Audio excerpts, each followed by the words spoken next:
Joseph Kabila va-t-il être légaliste en RDC? C'est ce jour 8 août 2018 qu'expire le délai de recevabilité des dossiers candidatures en RDC, avec évidemment cette question, cette interrogation qui continue à poindre, c'est de savoir qui sera le candidat de la majorité présidentielle en RDC. Est-ce qu'on aura donc ce nom qui va arriver d'ici là?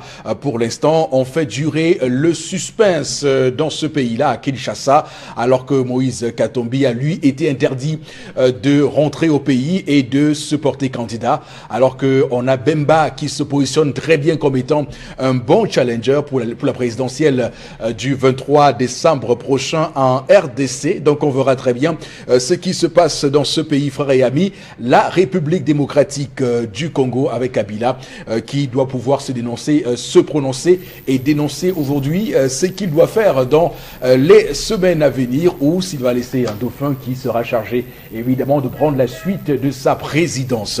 Au Cameroun, on parle des Américains qui donnent encore un coup de main à Paul Biya sur la question précise de la gestion des réfugiés. Tout récemment, des membres du Congrès américain ont séjourné au Cameroun et ont rencontré à l'est le gouverneur Grégoire Vongo sur la question du soutien américain à ce camp de réfugiés, de 25 000 réfugiés qui souffrent de toutes les misères. Ce camp-là est situé dans l'arrondissement de Garoua-Boulaye. On verra très bien si cela se concrétise. Madame, Messieurs, en ce mercredi, démarrons le programme comme chaque matin avec le plateau ce matin. D'abord, vous, Chalamel Batchou, bonjour et bienvenue. Bonjour, Monsieur Eric Fopoussi-Negou. Bonjour à tous les téléspectateurs. 5 jours qu'il n'y a pas d'énergie à Dakar, plus précisément à Oyak. Que se passe-t-il? Les populations sont très en colère et ont décidé de descendre comme ceux de l'Est à Koumassi pour se faire entendre.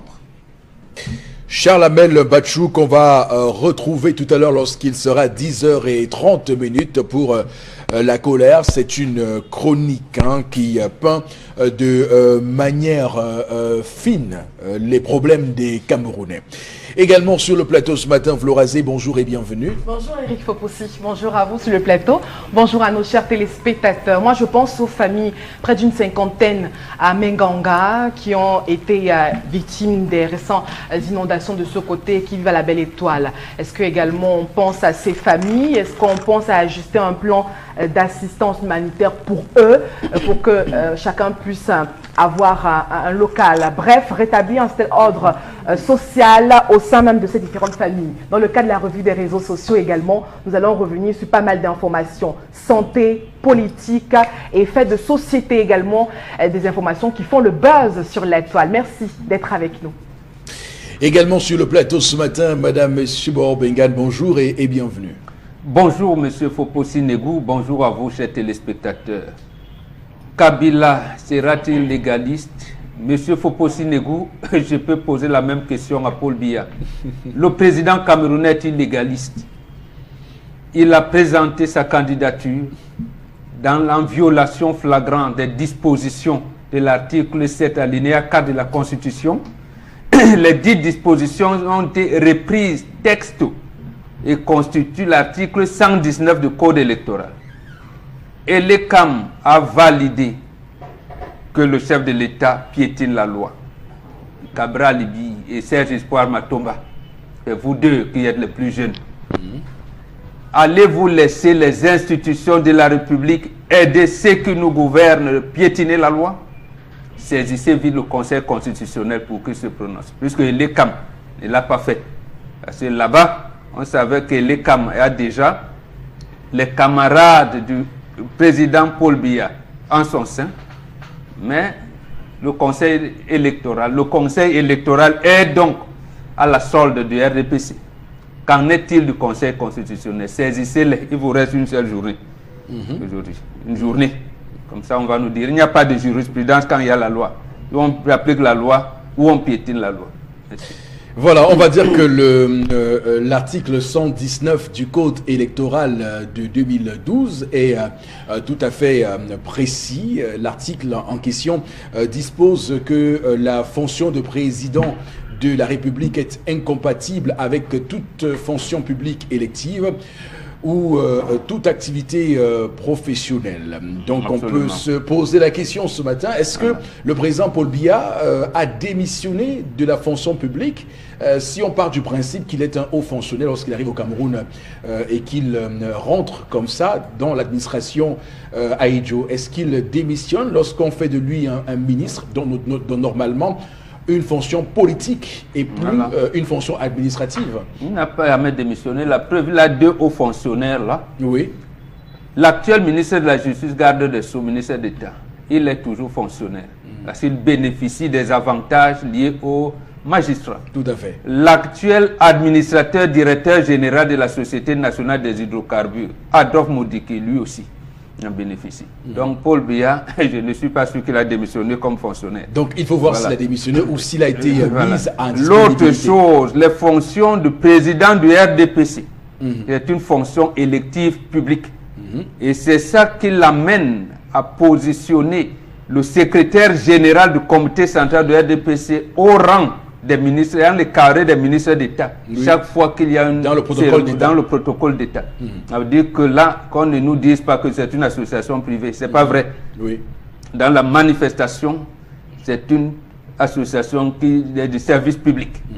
Il faut Et également donc, voir si l'activité du secteur agricole n'est pas également une activité professionnelle. En tout cas, Non, voilà, absolument. les candidats qui nous suivent ce matin ont de quoi, ont du grain à moudre sur cette question précise, puisqu'il ne reste plus que 24 heures pour saisir le Conseil constitutionnel et bien sûr avoir la clémence de M. Clément Atangana, qui est le président du Conseil La clémence, constitutionnel. Il faut dire que là, il demande au RDPC de changer le nom de son candidat. De son candidat. Voilà, que le RDPC s'unisse en congrès ou en comité central ou quoi que ce soit pour remplacer le nom de Paul Biya par quelqu'un d'autre. D'accord. Très bien. Merci beaucoup de rester sur cette émission. On est évidemment les mendiants de la démocratie et de la République, ainsi que de l'état de droit. Madame, Messieurs, démarrons ce programme ce matin avec le premier sujet que nous mettrons sur la table. Et ce sujet-là est englobé dans ce qu'on appelle l'histoire du jour et est porté par Tendance Cogne, la voyageuse. Bonjour et bienvenue. Bonjour Eric, bonjour encore à tous ceux qui nous regardent du côté de Bonamou Songo.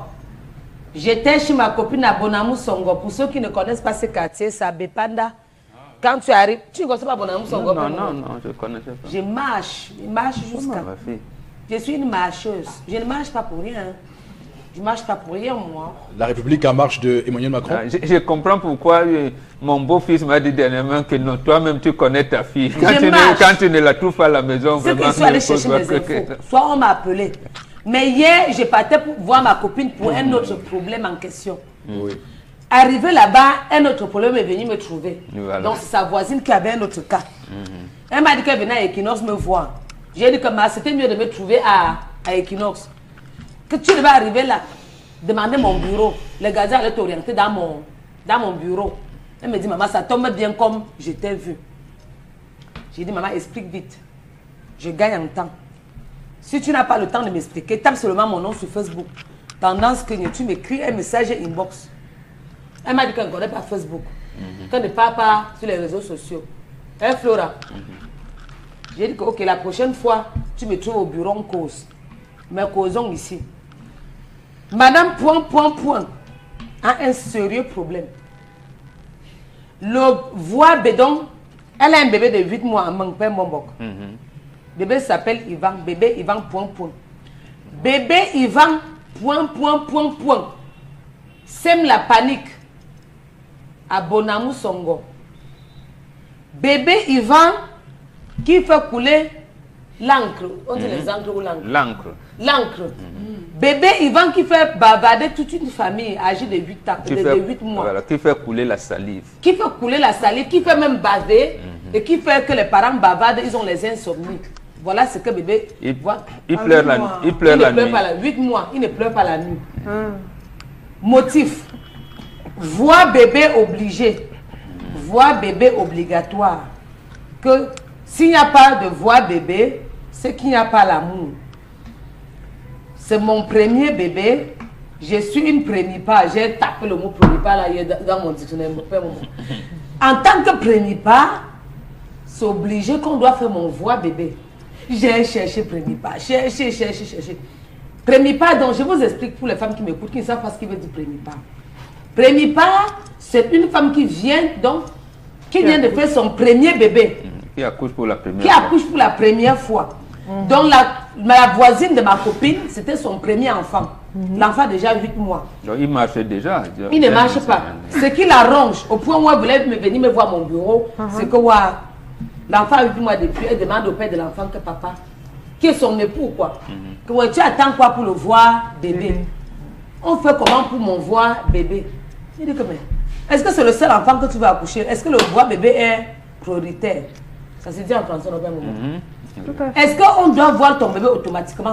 D'ailleurs que ce n'est pas le seul bébé que tu as accouché. Laisse. Voir bébé, ça veut dire quoi ma fille? Ça veut dire qu'on invite les gens, on organise un jour, que les gens viennent voir l'enfant, on organise une fête, on prépare à manger, soit on peut faire le tarot, on prépare le cornet de chèvre, on prépare même le cuit, on prépare les mets du village, les mets traditionnels, pour que les gens de la famille, tes copines, tes collègues de service viennent voir l'enfant. C'est ça qu'on appelle voir bébé. Donc c'est les parents qui organisent ça. C'est les parents qui organisent. Mais pour une femme qui fait la réunion, à la réunion, il y a ce qu'on appelle voir bébé.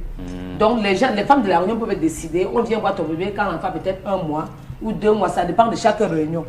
Mais le cas si, elle, la dame, ça ne concerne pas sa réunion.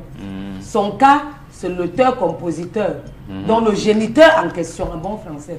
Elle dit, papa, tu attends que l'enfant marche seulement avant qu'on organise le voir bébé. Moi, qu'on m'invite dans le voir bébé, je pars toujours avec toi. Tu manges, tu bois. Voir bébé Nanjangi, que le voir bébé, c'est la cotisation. Aujourd'hui, je donne, demain, tu donnes. Il dit que maman, ce n'est pas le seul enfant que tu vas accoucher. Laisse. Même si celui-là marche, même si Ivan marche. Le deuxième enfant, on peut organiser une fois avec les... on fait... attends, il y a un français, on jumelle. On joint les deux. Voilà, on joint les deux. Donc, voilà. On joint les deux. L'enfant, c'est l'enfant que tu vas accoucher, on peut joindre les deux pour organiser un voix bébé à la longue. Mais même mettre la pression, quand tu veux automatiquement le voix bébé, je ne vois pas l'importance du voix bébé. Du coup, elle est traumatisée, elle me dit qu'elle a besoin de conseils. Est-ce que c'est normal qu'un enfant reste des mois, sans que... Je ne sais même pas si elle veut poser la question, là se pose comme ça. Bref, est-ce qu'on est obligé de faire le voix bébé? Point d'interrogation. Pourquoi est-ce qu'on doit faire le voix bébé? Point d'interrogation. Je m'arrête là. Et Eric, je te passe les téléspectateurs. Alors, c'est ce qu'on appelle la théâtralisation, la spectacularisation des liens sociaux. On sait que dans la partie très philosophique qu'Aristote d'ailleurs fait savoir aux gens, c'est que l'homme est avant tout un animal politique, donc il a besoin des autres. Animal social également, il a besoin de ses congénères pour évoluer.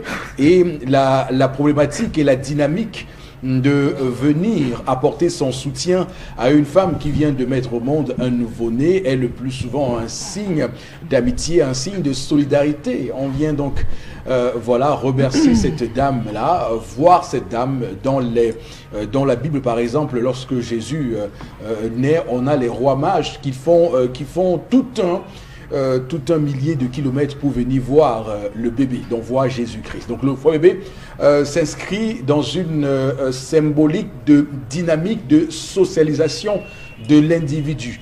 Alors, on va se poser clairement cette question-là ce matin. Pourquoi a-t-on voulu donc faire en sorte que cela soit un cadre prédéfini où on fait une fête, une cérémonie pour accueillir les uns et les autres? Alors Florazé, quelle est pour vous la symbolique et la signification que vous donnez au voix bébé? Non, mais c'est la venue de l'enfant en fait qui est symbolique quand on parle d'un premier enfant, et puis ça détermine, je veux dire, quand le sexe aussi est déterminé et selon d'une région à une autre. Mais dans l'aspect culturel, vous savez, c'est toujours la joie, c'est la réjouissance d'avoir une vie au sein d'une communauté. Maintenant, j'estime que c'est les familles en fait qui se mettent un peu la pression, parce qu'en fait, ce sont les autres qui viennent avec des présents et qui font de l'instant majeur la symbolisme. Donc je crois que on n'a pas besoin de réfléchir de midi à 14 heures. Quand il y a un enfant qui vient de naître, ça coule de source. Les voisins, la famille, bref, toute la communauté s'approche et justement les bras remplis de présents, hein, ça peut être n'importe quoi, mais des petits cadeaux justement pour venir se réjouir avec la famille, avec le nouveau-né, etc. et tout. Donc maintenant, avec les temps difficiles et autres, j'estime que ce sont des familles, des couples qui se mettent un peu trop de pression. Hein, qui se mettent un peu trop de pression et puis qui ont envie de faire peut-être une histoire de tu m'as vu, etc. et autres. Non, ça ne devrait pas être ainsi. Parce qu'à ce moment, c'est-à-dire que la personne ou l'élément majeur et principal, c'est l'enfant. C'est l'enfant qui est, je vais utiliser un peut-être gros, mais glorifié. C'est l'enfant qui est au centre, c'est l'enfant qui est la star. C'est l'enfant à ce moment-là qui devient l'objet d'attention. Donc maintenant, quitte à organiser, parce qu'aujourd'hui on est dans une société très bien organisée, donc ça veut dire qu'on peut planifier sur le temps, la période, aussi ça passe très bien, pour que peut-être ça cadre avec nos différentes activités. On peut avoir des collègues qui ont envie de venir à la maison, hein, on est justement dans des associations actives, etc. et tout. Donc là on peut planifier, hein, pour permettre aux uns aux autres de s'amener à la maison avec quelque chose. Donc maintenant ça ne doit pas être une pression au sein de la famille parce que ça coule de source, c'est la joie, c'est la réjouissance, donc ça vient un peu de partout. Vous n'avez même pas besoin de faire beaucoup d'efforts, les présents viennent à vous. Mais maintenant aujourd'hui, puisqu'on est dans un monde très calculateur, c'est-à-dire que certaines femmes investissent dans les voir bébés, hein, elles instrumentalisent un peu l'enfant et tout, parce qu'on va avoir un savon, des couches, etc. Non. Je trouve que non. Il faut, c'est-à-dire que la joie de ce type-là, c'est-à-dire que s'exprime naturellement. C'est-à-dire que celui qui arrive de façon avec un bon cœur ou pas, l'essentiel c'est qu'il y a un élément majeur qui focalise l'attention de la communauté. C'est ce qu'il faut respecter. Et maintenant, selon le contexte régional de tout un chacun, vous savez, on est dans des traditions, dans des cultures bien différentes. Il y en a qui vous diront qu'on ne porte pas le bébé, qu'on ne peut pas ci, qu'on ne peut pas ça. Mais déjà, c'est que l'enfant qui vient au monde focalise une attention beaucoup plus positive pour ma part. Alors, Charles-Amel Bachou, est-ce que vous comprenez la force avec laquelle cette femme fait de ce voir bébé un enjeu inéluctable pour sa vie? Alors, avant de répondre à la question, j'aimerais savoir, Tendance, quel âge l'enfant a? 8 mois. Alors, l'enfant a 8 mois. Monsieur Eric Fopoussi-Negou, nous parlons là de la présentation officielle de l'enfant. Pour rester dans le jargon occidentalisé, parce que dans chaque culture, il y a une expression particulière à travers laquelle on emploie cela. Et même l'expression « voir bébé », c'est une expression qui a été, si vous voulez, fabriquée par des associations dans les différentes villes. Voir bébé, ça n'a aucune explication. Monsieur Eric Fopoussi, lorsqu'un enfant vient à naître, on respecte le principe de 3 x 3 ou le principe de 3 x 7. 3 x 3, c'est-à-dire s'il appartient à une lignée royale, une lignée princière, et 3 x 7 s'il est dans la moyenne classe, monsieur Eric Fopoussi. Alors, il faut se rassurer que l'enfant est normal. Chez les Bantous, il y avait tout un processus pour se rassurer que l'enfant est normal. Parce qu'il y avait des enfants, monsieur Eric, qui arrivaient et qui repartaient. C'est-à-dire des enfants qui viennent, l'enfant met 2-3 jours, l'enfant décède. 3, 4, 5 jours, l'enfant décède. L'enfant tombe malade. Il fallait se rassurer que l'enfant jouissait de toutes les protections nécessaires qui pouvaient encadrer cela. Ça, c'est le premier point. Il fallait se rassurer aussi, quand on parle de l'enfant, il fallait se rassurer que l'enfant porte un nom. Et c'est durant ce moment, c'est durant cette période qu'on essayait de travailler tout autour de la question du nom. Quel est le nom qu'il va porter? Du côté de sa mère, comment est-ce qu'on va l'appeler? Du côté de son père, comment est-ce qu'on va l'appeler? Une fois qu'on a travaillé cela, il faut le préciser, chaque famille avait ses principes. On commençait par la concession, où toutes les femmes d'une concession s'arrangeaient comme ça, soit à venir avec le savon traditionnel, soit à venir avec les produits agricoles, parce que les femmes, on va le dire, la femme La femme qui vient d'accoucher ne parvient plus à aller au champ. Donc toutes les femmes, les femmes de la concession, les femmes du village, chez les Bantous, avaient ceci de particulier, que lorsqu'une femme venait d'accoucher, qui colmatait le riz, qui colmatait les patates, qui colmatait les choux, pour venir saluer et remplir le petit grenier de la femme enceinte. Donc, monsieur Eric Fopoussi, on dit aujourd'hui qu'on parle, la présentation officielle du bébé, c'est ce jour où on donne le nom de l'enfant. C'est ce jour où on donne le nom traditionnel de l'enfant. C'est ce jour qu'on présente l'enfant. L'enfant qui vient de naître dans la lignée traditionnelle, je ne sais pas moi, de ça, dans la lignée traditionnelle, je ne sais pas moi, d'un boc, dans la lignée traditionnelle, voici la place qu'il occupe. Il porte le nom tant. Ce nom commémore son ancêtre qui est parti. Ce nom renvoie à un événement spécial qu'a connu la famille. Ce nom renvoie à ceci. On fait la présentation. Une fois terminé, c'est un repas et tout le monde se sépare. D'accord, on comprend très bien la symbolique même du terme voir bébé. Parce que bon, bien, lorsqu'on regarde même l'agencement des mots, voir bébé, est-ce qu'on doit attendre une cérémonie particulière pour aller rendre visite à un nouveau-né, si on considère qu'on a des liens forts avec ses parents? Oui, on doit attendre une cérémonie particulière. Lorsqu'un enfant, à ce que Charles Hamel a développé, j'ajoute simplement quelques, j'allais dire, variantes. Justement, pour la fille, c'est 4 jours. Pour le garçon, c'est 5 jours. Là, c'est réservé aux initiés seuls. Comme il a dit, il faut attendre. Le reste de la famille attend. On organise 4 jours. Les initiés viennent, ils regardent précisément parce que avant le mariage, on a même pendant le processus de la grossesse, il y a l'art divinatoire. Est-ce que cette femme va bien accoucher? Va-t-elle accoucher des jumeaux? Est-ce que les premiers enfants que cette famille avait, est-ce qu'il y avait tellement de morts? Généralement, dans cette famille, chaque fois un enfant n'atteint pas 6 mois. Il y a plein de choses qu'on regarde avant. Et lorsque la femme accouche, donc, si c'est une fille, les mêmes initiés se regroupent pour donner le nom, pour venir voir l'enfant. Le garçon, 5 jours. Pourquoi en fait? Pour venir voir quel est le nom. Parce que le nom, déjà, même dans l'art divinatoire, on regardait. Parce que quand vous entendez, nous sommes à Douala, le nom de Kwedi, Kwedi veut dire la mort. Les Bandens appellent Awo. Chez nous, voilà, nous, chez nous, voilà, on dit Nyem et tout. Il y a le nom de Gwed qui veut dire Bwemba, qui veut dire bon. Pourquoi on donne des noms? Voilà, des Sikati. Il y a plein de noms. Ça signifie justement, là c'est une action culturelle. C'est-à-dire, comment on peut vaincre la mort? On va donner le nom de Nyemb, de Kwedi, de Sikati, de tout à ces familles parce qu'on va faire un rituel qui va dire que bon, tout le monde va mourir. Mais comme la mort n'accepte jamais que les enfants de cette famille, on va lui donner le nom qui signifie la mort.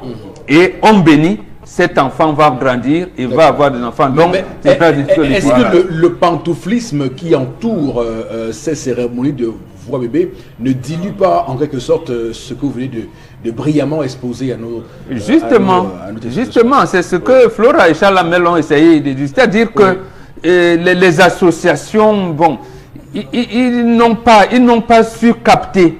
C'est-à-dire que quand ces cérémonies culturelles passaient, on autorisait donc, comme il disait, comment préparer les présents pour venir. Bon, aujourd'hui, notre fille a accouché, on organise, on tient et tout. Donc, les associations sont venues et dit, mais ah non, et avec l'occidentalisation, avec même la christianisation, tout le monde est venu. D'abord, on ne fait plus, on vous amène être baptisé. Et on vous amène. Donc, tout ça mélangé fait que, justement, ça a perdu sa signification. Donc, il avait ça. Lorsqu'un enfant s'appelle Sikati, ou Nyem, ou Awo, chez les Manen, ou Kwedi, quel genre de présent on avait dans la tête? Est-ce que dans cette famille, on a peu quoi? Donc, il y avait une communication qui était passée entre les mamans, comme je disais, parce qu'il y a quand même soit ta maman ou ta belle-mère qui te masse, qui vient te masser avec l'eau chaude. Il y a donc une certaine communication. Ça va comme téléphone arabe, on vous dit non, aujourd'hui vous pouvez voir l'enfant, mais avec tel présent, parce que l'enfant, comme disait Charles Hamel, quel talent Dieu a laissé en lui. En fait, c'est là, vous parlez aujourd'hui de l'horoscope. On va vous dire, cet enfant-là, c'est celui que tout le monde viendra prendre pour manger. Donc en fait, on sait que cet enfant sera riche, aura de bons matériels et c'est lui qui va porter la famille. Et tout dépend. Donc, Même voilà. de là où l'enfant est né. Il y a des Voilà. enfants qui naissent sur la peau de panthère, d'autres qui naissent sur la feuille de bananier. Ça Absolument. dépend. Donc, les circonstances dans lesquelles l'enfant est venu au monde, monsieur. donc Ouais. ça a été dévoilé. Si, il y a des femmes qui donnent naissance dans le taxi. Absolument. Il y a des femmes qui donnent naissance en allant Oui. faire pipi. Attention. Au Vous dites, champ. c'est révolu. Non, Oui, attention. oui. Vous avez des femmes, la position où la Absolument. femme sort, la position où l'enfant naît, on sait.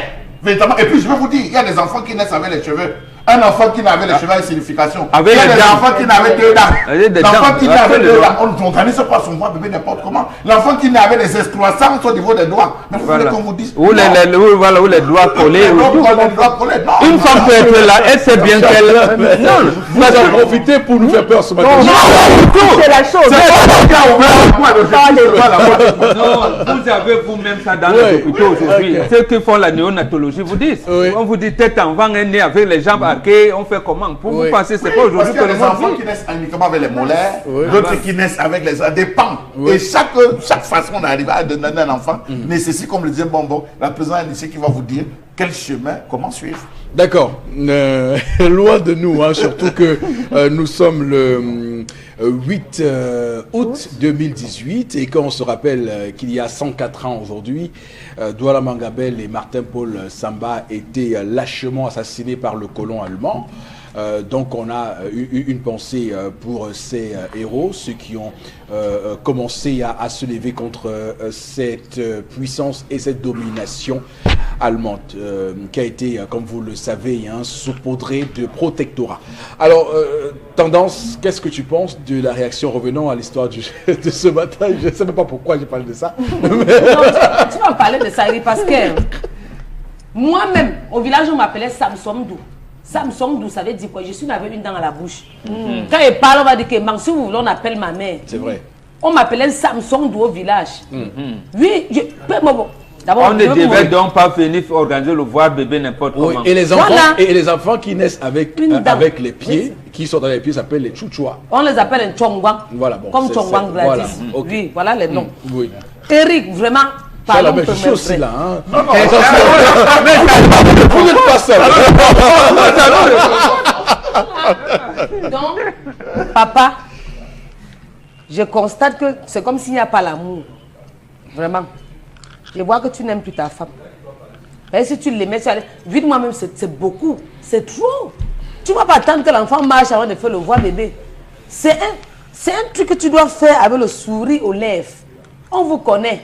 Maintenant qu'elle va accepter que nous, on ne faisons pas au deuxième enfant même, tu ne vas pas faire. S'il y a la possibilité de faire maintenant, pardon, faire. On n'a pas besoin de Ma milliards fille, pour faire le voir bébé. c'est aussi l'occasion où on gâte les enfants. hein.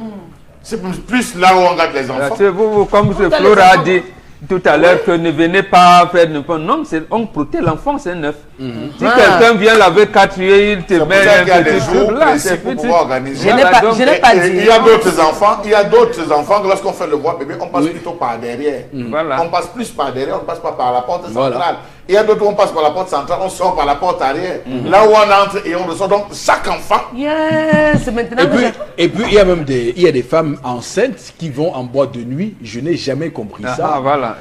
Qui ne savent pas ce qu'elles vont trouver là-bas. qui met C'est la Elles vont- démocratie. les tenues sautées. C'est les maintenant sangs que de je ventre. comprends beaucoup de choses parce que je me disais qu'en faisant le voir bébé, je regroupe mes copines, mes collègues de service, Oui. mes amis de la réunion. Ils viennent voir mon bébé parce qu'en venant, on vient avec le savon, on vient avec les couches de bébé, on vient avec l'argent. Pourquoi pas? Moi, souvent, quand je fais me voir bébé, j'aime moi insister qu'on donne l'argent. Parce que c'est ce que je fais avec l'argent là après. Tendance, une précision. Le savon ne doit être donné que par les membres de la famille uniquement, Absolument. pas par les amis. Et mes copines qui me donnent souvent le Non, savon non, là. ça pas. Non, non. Ça, Yeah! ça devrait. Que Je c'est dis, quoi? le savon, non, on vous dit, le savon ne doit être donné que par les membres de la famille, pas des amis. C'est une aberration d'ailleurs que Ce qui a on dit, voit on les écoute gens ça. passer Pourquoi? outre cette indication. Vous savez pas ce que que- c'est- attendez, vous savez ce que c'est que le savon? Qu'est-ce que le savon? Nous, on peut faire quelque chose dans Mais l'ignorance. vous sans de vous savoir. poser la question, on veut vous expliquer, vous dites non. C'est le geste. Non, c'est l'élément attention. qui Bon, compte. Parce expliquez-nous. que le le geste savon, pour l'élément. le savon symbolise quoi? On enlève la saleté. Qui a l'enfant? c'est l'enfant de la famille. C'est ça qui justifie que vous, filles, quand vous allez en mariage et je viens donner la dot, on donne la dot à la famille, symboliquement. Qui ça ne veut nous dit dire pas qu'au sein de la famille, vu que justement il y a le mauvais au sein même de la famille. Non, ça veut donc dire que c'est encadré. Et qui peuvent utiliser le savon justement pour nous nuire. Oui, Chalamel, allez-y. Non, je voulais dire tout simplement, comme l'a dit Bombok, que le savon a cette particularité qu'il enlève. Il y a des savons négatifs. Non, permettez-moi. Quelqu'un peut conjurer sur le savon. Plus vous utilisez, ça détruit la vitalité, ça détruit la vie. Tout ce qui est vie à l'enfant, chance et tout, ça détruit. C'est pour ça que lorsque vous arrivez pour donner les cadeaux, la personne qui reçoit fait le tri. Observez bien. Les savons donnés par les amis, on met à côté. Le savon donné par la famille, on prend en position derrière ou à côté. On ne dit pas qu'au sein de la famille, mais il y a des personnes qui ne nous aiment pas. Oui, mais les autres savons des autres membres de la famille atténuent. Ok, maintenant, mais il y a quand même le mal quelque part. Maintenant, quels sont les cadeaux qu'on doit donner à un voix bébé? Non, oui, parce que je veux savoir. Les cadeaux qu'on doit donner à un voix bébé. Commencez d'abord en donnant le nom, associer les initiés. Ils vont vous dire le reste. Puisque c'est un processus. Mais quand même, on peut donner les couches. Est-ce qu'on peut donner les habits, les couches? Oui, apparemment. Non, comme dit M. Fopon, si vous êtes enceinte, vous allez dans les boîtes de nuit. L'enfant qui naît là, vous saurez que... Non, les cadeaux qu'on doit donner à un voix bébé. Elle aussi, elle va exiger le voix bébé. Oui, le savon, c'est les gens de la famille qui doivent donner. Maintenant, les cadeaux que les gens du dehors peuvent donner, c'est quoi? Est-ce qu'on peut donner de l'eau? Oui, si oui, pourquoi aussi? Est-ce qu'on doit donner les vêtements? Mais les gens passent par tout ça aussi. Pourquoi? Parce que moi, même que pas un voix bébé, achète-moi tout le savon. J'achète le savon ou parfois l'huile même. Je n'ai pas donné là-bas. Commencez à dire à votre copine. Parfois, il donne même l'argent. C'est pour ça qu'on vous disait, c'est encore toi qui as apporté l'histoire. Quand une femme est enceinte, c'est pour ça qu'on demande d'elle se calme. Est-ce que cette femme bavardait? Avec quelle envie?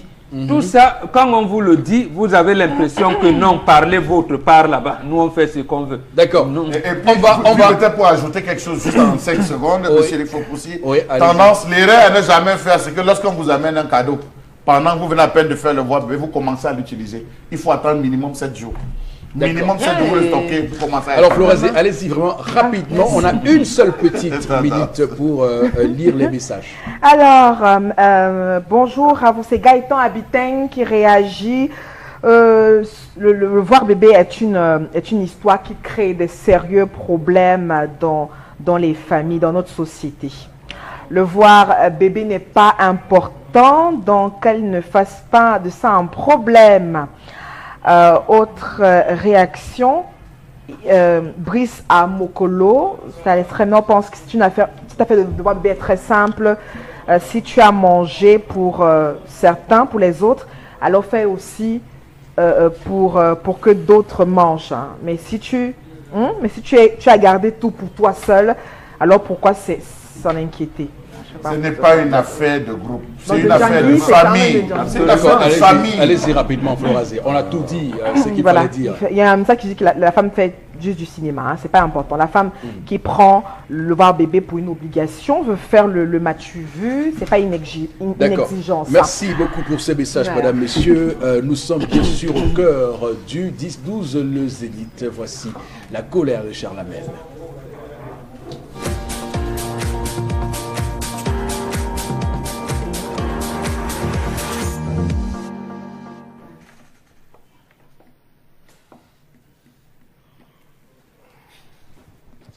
Je m'interroge ce jour sur la question des centrales thermiques au Cameroun. Le Cameroun compte environ 39 centrales thermiques sur l'ensemble du territoire. Pour quelle fonction? Où est passé le programme thermique d'urgence censé pallier les carences en énergie électrique? À quoi nous aura-t-il servi de mettre sur pied le PTU adopté d'urgence en 2009? Au moment où le Cameroun traverse une violente crise énergétique sans précédent, l'entreprise en charge de la distribution d'énergie et le ministère de l'eau et de l'énergie justifient par une baisse drastique de l'eau dans les barrages réservoirs du Cameroun. Des pannes sordides, des coupures de courant par des corbeaux imaginaires, Je me demande pourquoi est-ce que le programme thermique d'urgence, censé renforcer le réseau en cas de défaillance grave, semble lui-même avoir besoin d'urgence pour sortir du coma prématuré dans lequel il est plongé depuis des années. Comment comprendre que 9 ans après ce lourd investissement de l'ordre de 55 milliards de francs CFA, entièrement financé par l'État, pour donner naissance aux centrales thermiques de Bamenda, 20 MW, de Bolova, 10 MW, de Malmayo, 10 MW et de Yaoundé, 60 MW, aucune ville camerounaise ne bénéficie à ce jour de l'énergie électrique issue du plan d'urgence pour pallier à la crise énergétique qui sévit actuellement de manière grave. Pourquoi avoir conçu des centrales thermiques si on n'allait jamais les utiliser? 55 milliards de francs CFA investis pour 4 groupes électrogènes géants, inutiles. Était-il nécessaire de sous-traiter la gestion d'une simple centrale thermique? Si oui, le choix d'une entreprise étrangère était-elle nécessaire au regard de la richesse du paysage industriel camerounais? À quoi nous aura-t-il servi d'investir en 12 ans plus de 630 milliards de francs CFA, soit 960 millions d'euros, dans la construction des centrales thermiques qui n'ont proprement parlé jamais fonctionné? Que sont devenues les 39 centrales existantes depuis 2013? Savez-vous que les centrales thermiques en marche sont au rouge en raison de la vétusté des pièces importées et une dette de carburant impayée? Qui doit payer les factures de carburant qui bloquent depuis le début de cette année le fonctionnement des centrales thermiques mises en place par le gouvernement camerounais dans le cadre du programme thermique d'urgence? Savez-vous qu'à ce jour, on exploite 6 centrales thermiques diesel connectées au réseau, dont 3 à l'arrêt, ainsi que 26 centrales isolées, totalement une puissance de 43 MW. On parle de plan d'urgence, on parle encore des différents barrages, mais jusque-là, on n'attend l'énergie, rien. On souffre dans ce pays, pourtant la vérité est là. D'après un expert technique, toutes les centrales thermiques actuelles au Cameroun ne peuvent plus fonctionner au-delà de 10 ans à cause de la vétusté et du fait que les machines sont constamment arrêtées pour limiter la consommation de carburant. Que dire alors du trafic de carburant observé par le biais de certains marketeurs? Que sont devenues les différentes centrales thermiques construites dans ce pays pour résorber le problème de délestage? Qui peut nous dire, oui, pourquoi est-ce que la centrale à gaz de Kribi ne produit pas les 216 MW d'électricité annoncée aux Camerounais? Comment comprendre qu'on souffre de délestage depuis des années alors que les centrales thermiques sont là et n'attendent qu'une seule chose, le fuel? Comment comprendre le fait que les centrales soient à l'arrêt depuis des années, que les approvisionnements de gasoil soient bloqués à cause d'un seul homme, le Manitou de la SNH, à cause, dit-on, de factures impayées? Savez-vous que pour le drame de Bertois, il aura fallu qu'une entreprise aide l'entreprise de distribution en carburant pour que l'on puisse calmer les populations? Comment comprendre qu'il n'y a plus de gasoil pour faire tourner les 4 centrales thermiques mises en service seulement en 2011? Savez-vous que la dernière centrale à éteindre ses moteurs est celle de Bolova, d'une capacité de 10 MW, qui a poussé son dernier soupir? On était le mercredi 9 janvier 2013, à 4 h du matin. On a tout fait pour la repousser, tout fait pour la faire remarcher. Elle commence, puis s'arrête. Qu'est-ce qui s'est passé pour que les centrales thermiques de Yaoundé, Ahala, 60 MW, Balmayo, 10 MW, aient cessé de fonctionner, respectivement les 12 et 24 décembre 2012. La centrale de Bamenda, de 20 watts, même année jusqu'au 1er janvier 2013. La centrale thermique à fuel lourd de Limbé, d'une capacité de 85 MW, mise en service en 2004, grâce à un financement de près de 52 milliards de francs CFA. Elle aussi a poussé un dernier soupir. On a tout fait pour la relancer, et hélas, de même que la centrale thermique de Yassa Dibamba, 83,3 MW, construite par la KPDC, jusqu'à aujourd'hui elle-même, elle a poussé un dernier soupir. On l'a réanimée. Hélas, elle a dit ouf. Que dire alors du dossier mal ficelé de l'extension de la centrale thermique à gaz de Kribi, dont la capacité devait en principe passer de 216 à 330 MW pour un investissement de 65 milliards de francs CFA. En dépit de l'acquisition des groupes électrogènes, les discussions sur le prix d'achat du combustible entre d'une part Kribi Power Development Corporation, filiale de l'américain Globalec, et d'autre part la Société nationale des hydrocarbures et son partenaire Perenco, qui n'ont pour le moment jamais abouti. Rappelons-nous qu'on nous avait dit en 2012 que les centrales thermiques qui fonctionnaient principalement au diesel et au fuel allaient progressivement être remplacées par le gaz naturel, énergie de transition. Nous sommes en 2018. Monsieur Eric Fopoussi, où en sommes-nous? Avez-vous ou êtes-vous déjà alimenté par le gaz naturel? Alors, ce qui est certain, c'est que cette question se pose avec acuité lorsqu'on se souvient et lorsqu'on met en lumière le récent scandale de Berthois et cette grande marche dans cette ville qui avait été privée d'énergie électrique pendant plusieurs semaines, donc 2 mois précisément. Et à la suite de ce scandale, il y avait eu ce chassé-croisé entre l'entreprise qui distribue l'énergie électrique et bien sûr Tradex, qui estimait qu'il y avait des factures impayées de la part de l'entreprise qui fournissait donc de l'énergie qui fournissait et du pétrole et du gaz pour alimenter la centrale thermique en question censée alimenter cette ville de Berthois. Mais toujours est-il que cette question permet aussi de revenir sur le choix politique mené, puisque de nombreux observateurs vous disent que la production thermique est assez coûteuse et qu'il vaudrait mieux que l'État puisse faire recours aux énergies alternatives telles que l'éolienne, le solaire ou encore la biomasse, qui peuvent être des moyens de recours en dehors de l'hydroélectricité, surtout qu'on sait que nos barrages hydroélectriques au Cameroun sont construits mais n'ont pas la possibilité ou encore la capacité de transport vers les ménages ou vers les entreprises qui en ont tant besoin. Donc, on va se focaliser sur ce programme thermique d'urgence qui avait été lancé et voir comment ça a évolué et comment c'est mort de sa propre mort. Bon, Wegan, comment expliquer cette situation? Vous avez prononcé le mot exact, manque de politique. C'est cela en fait. Mais on l'explique comment. Lorsqu'on décide, bon, moi le mot est peut-être lourd, mais je vais le prononcer puisque c'est ça le constat, de liquider la Société nationale d'électricité du Cameroun. Vous allez me dire, vous qui êtes juriste, que non, on n'a pas liquidé, on l'a privatisé, mais on l'a liquidé de toutes les manières, ça n'existe plus. National. Il est question à ce moment, je veux dire, l'engagement de l'État du Cameroun avec son chef de l'État, c'était d'aider une société, IS Corporation, qui était d'ailleurs presque en faillite, de se relever.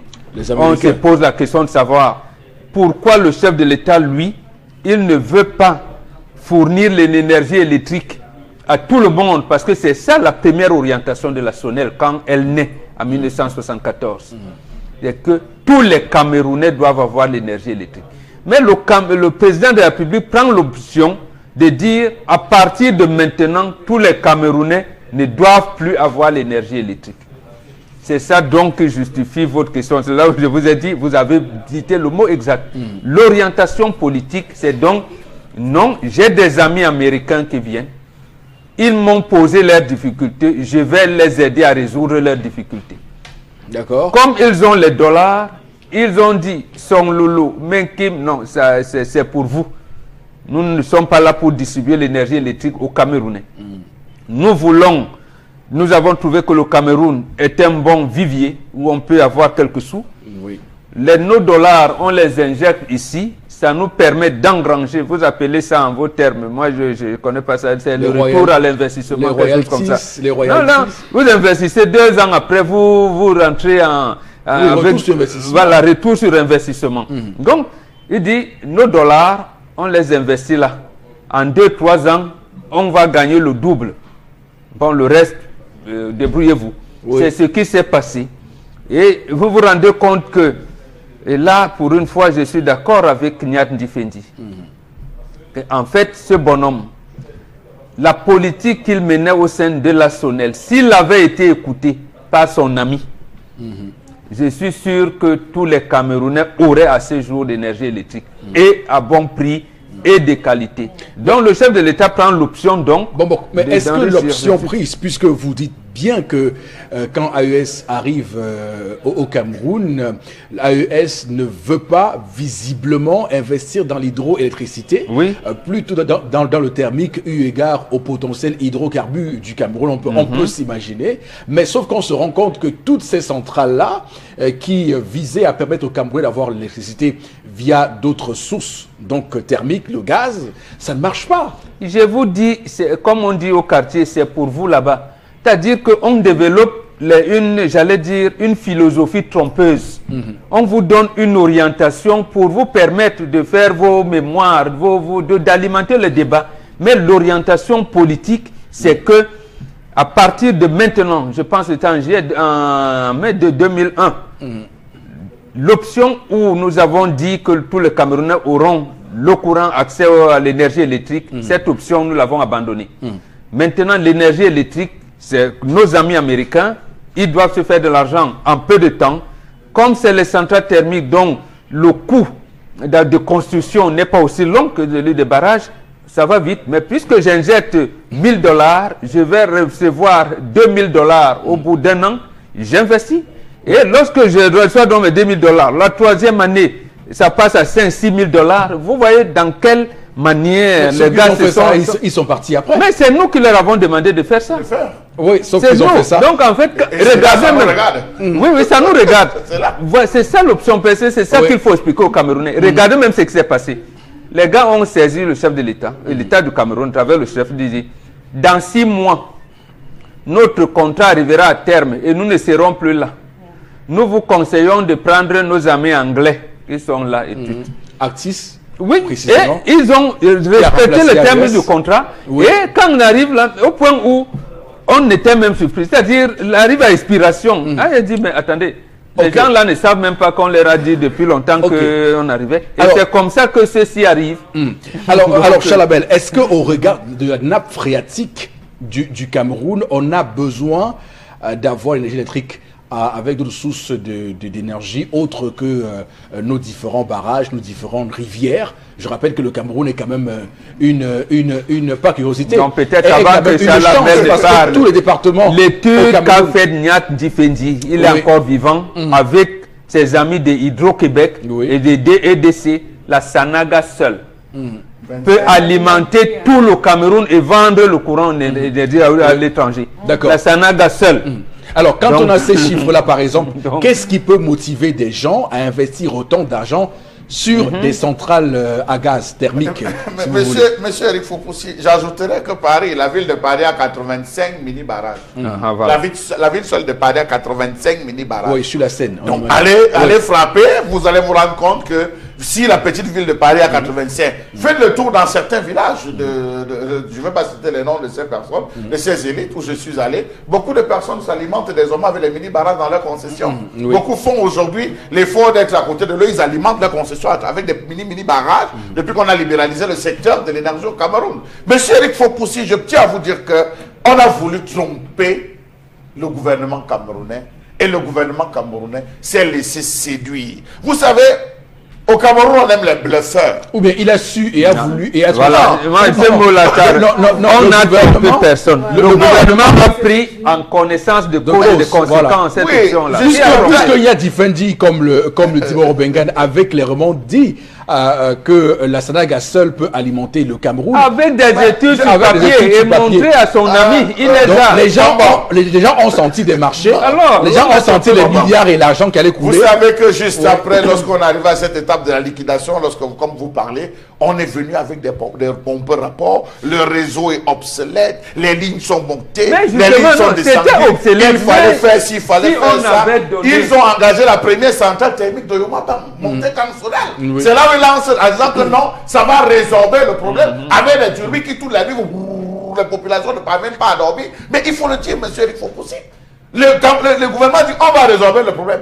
À peine ça a commencé à marcher, 3 à 4 mois, on a commencé à avoir une succession et série de stages que personne ne parvenait plus à comprendre. On dit il manque le fuel. Puisque ça coûte, il faut le fuel, il faut les hydrocarbures. Il manque le fuel, il faut ci, il faut ça. Entre-temps, vous avez les marketeurs qui jouent leur jeu derrière, qui fonctionnent avec leur commission. Vous avez le Manitou de la SNH qui dit non, attention, moi on ne peut plus faire, on ne peut plus faire ça, on ne peut plus faire ça. L'État qui devient, au lieu d'être arbitre, l'État devient observateur.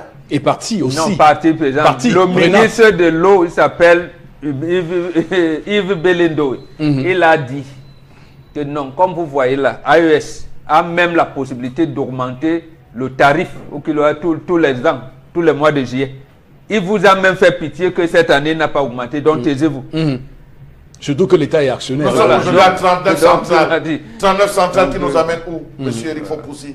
Aujourd'hui, on en souffre. Il faut bien les faire, il faut bien les alimenter. Comment est-ce que ces contrats ont été ficelés? Comment est-ce que ça a été pensé? À l'heure actuelle, on était censé passer déjà à une alimentation au gaz naturel. Est-ce que c'est pour demain? Est-ce que c'est pour après-demain? Non, qui nous laisse tomber ces projets de gaz naturel. Ça ne nous aide en rien dans un pays comme le Cameroun. Surtout que nos 58 départements ont des noms de cours d'eau. Voilà. Donc, on n'a pas besoin de gaz pour se faire l'énergie électrique au Cameroun. Alors, Florazé, quel est votre regard sur cette question?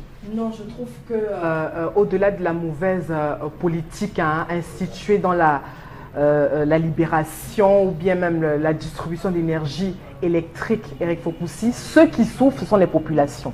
C'est-à-dire qu'au-delà même des centrales thermiques, déjà qui polluent même l'environnement, et puis justement des bruits sonores et autres. Et je dis que même au niveau... C'est vrai, c'est une pollution... oui, et même au niveau même de l'installation de ces différentes centrales thermiques, où justement on retrouve... Oui, mais attendez, où on retrouve justement les populations qui vivent pratiquement aux abords de ces centrales. Non, même au niveau de la distribution, parce qu'on vit depuis 2003... C'est très grave en termes de distribution, de qualité d'énergie électrique au Cameroun. C'est-à-dire que les populations vont vous dire, certaines familles vont vous dire que ils peuvent avoir au cours du mois pratiquement tous les jours des coupures d'électricité, mais ils ont des factures énormes qui arrivent et il faut les payer. Pourtant, vous ne consommez pas d'électricité, mais vous vivez dans l'obscurité tous les jours, mais il faut payer certaines factures. Donc la gestion a été brisée, je veux dire biaisée dès le départ, parce que justement, on est dans un État qui ne sécurise pas ses populations. Absolument. Et d'ailleurs, c'était intéressant que vous fassiez voilà, ce point sur la pollution, parce que c'est un vrai problème. Et le Cameroun, en la matière, doit encore réviser ses canons, parce que le gaz naturel, comme vous dites, Lamel, le Cameroun a le gaz, et le gaz peut nous servir pour le gaz domestique. Qu'on s'en tienne qu'à ça et qu'on laisse le reste. Alors, tendance, s'il te plaît, dis-nous. Oui, tu as que quoi? Les centrales thermiques. Sur ce plateau. Les centrales techniques, c'est même parce que ça voulait dire mais merci mon père.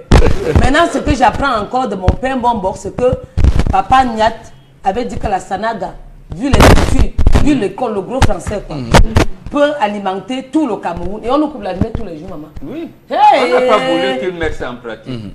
Qui n'a pas voulu? Ton père qui est en haut. Mon père n'est pas au courant. C'est maintenant que lui il est au courant. Tu crois qu'il peut être au courant d'un truc comme ça, il n'exploite pas comment. C'est ce que je pensais.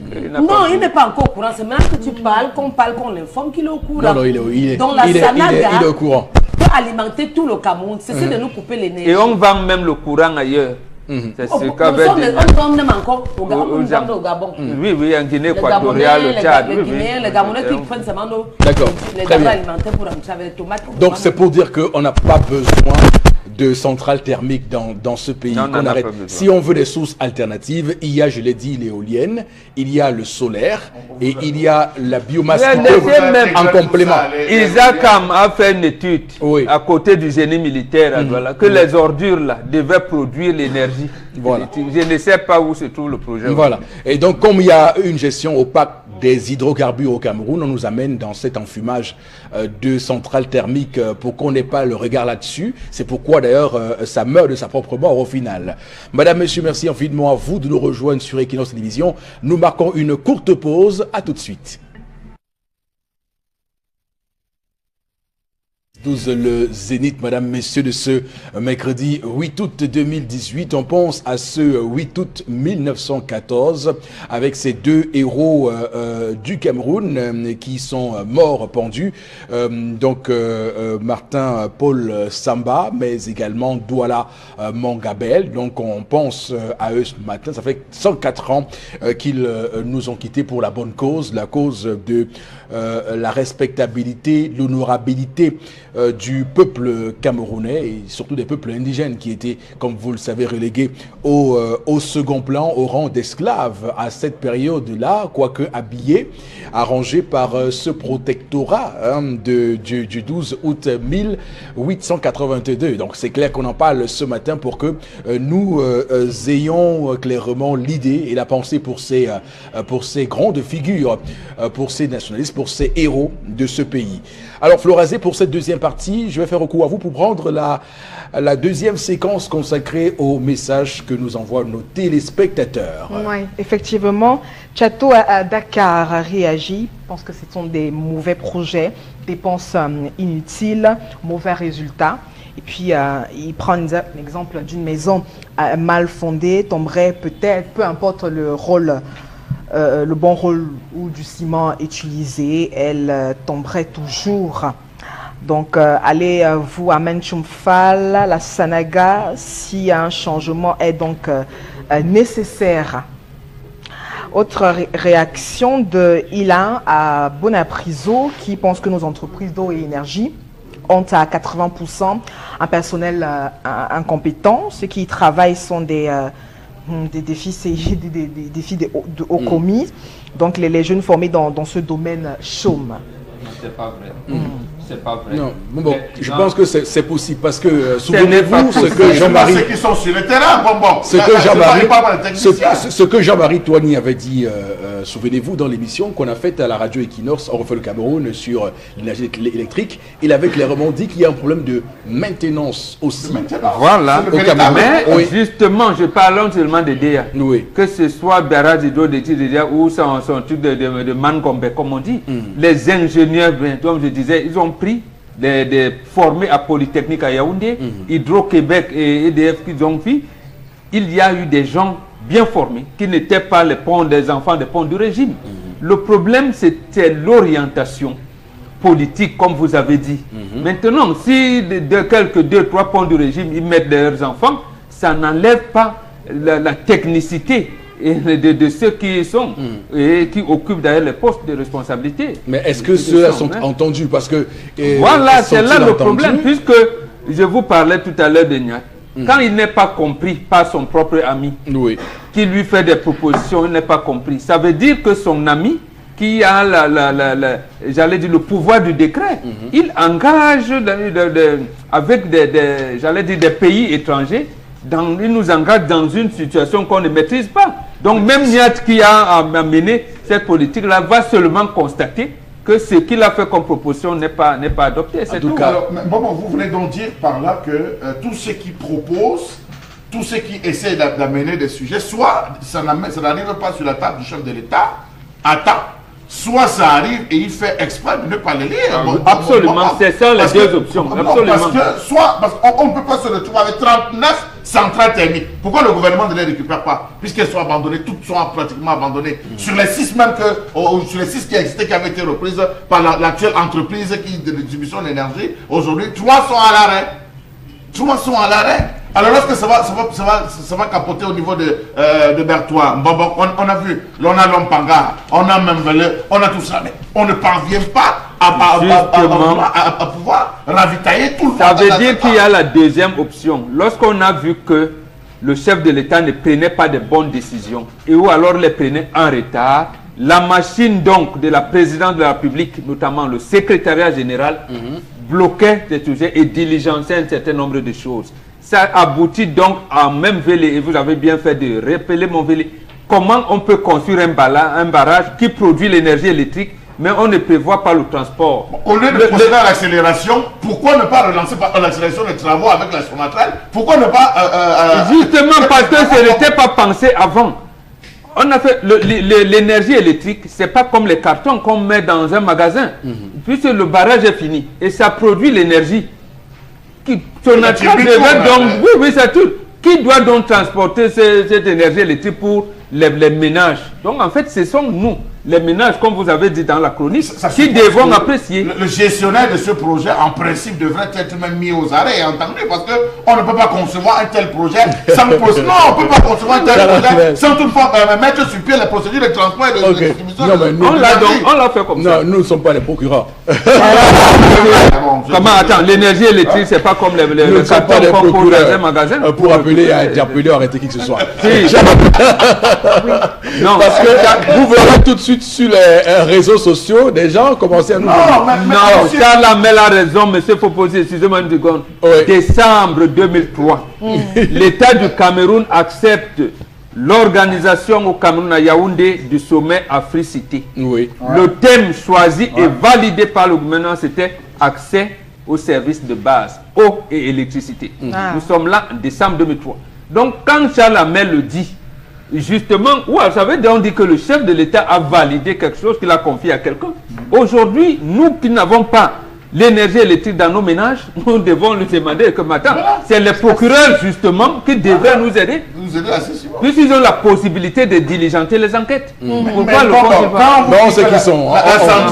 La centrale thermique de Yaoundé à 60 MW, Balmayo 10 MW a cessé de fonctionner le 12 et le 24 décembre 2012. Est-ce qu'il n'y a pas eu de signes annonciateurs? Il y a eu des signes annonciateurs. Quelle était la réaction du gouvernement à ce moment? Moi, je pense que ceux qu'on nomme comme ministre de ci ou ministre de ça sont véritablement des figurants.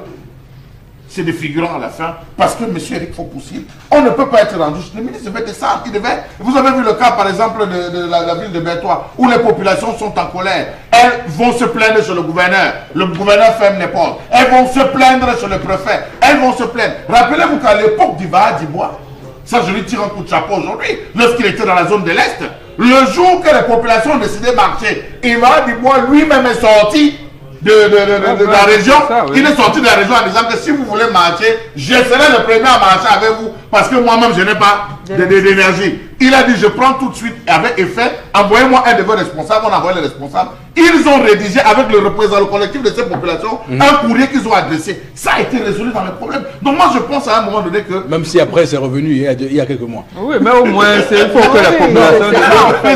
Non, en réalité il se pose un réel problème. Et en passant, la zone de l'Est a 6 centrales thermiques. Voilà, en réalité il se pose un problème. Le Cameroun n'a pas besoin de centrales thermiques. Il n'en a pas besoin, c'est vrai. Pour s'alimenter en énergie électrique. On a suffisamment de rivières, on a suffisamment de barrages. Il est inadmissible que le barrage de Lampangar soit à l'est et qu'on en soit à subir ce type de problème-là. Bon, c'est ça la conclusion d'une étude que M. Niat avait menée. Donc c'est clair. Alors, il y a Oumar Haïdé qui dit qu'un barrage ne donne pas l'électricité aux populations. Il faut y associer des lignes de transport.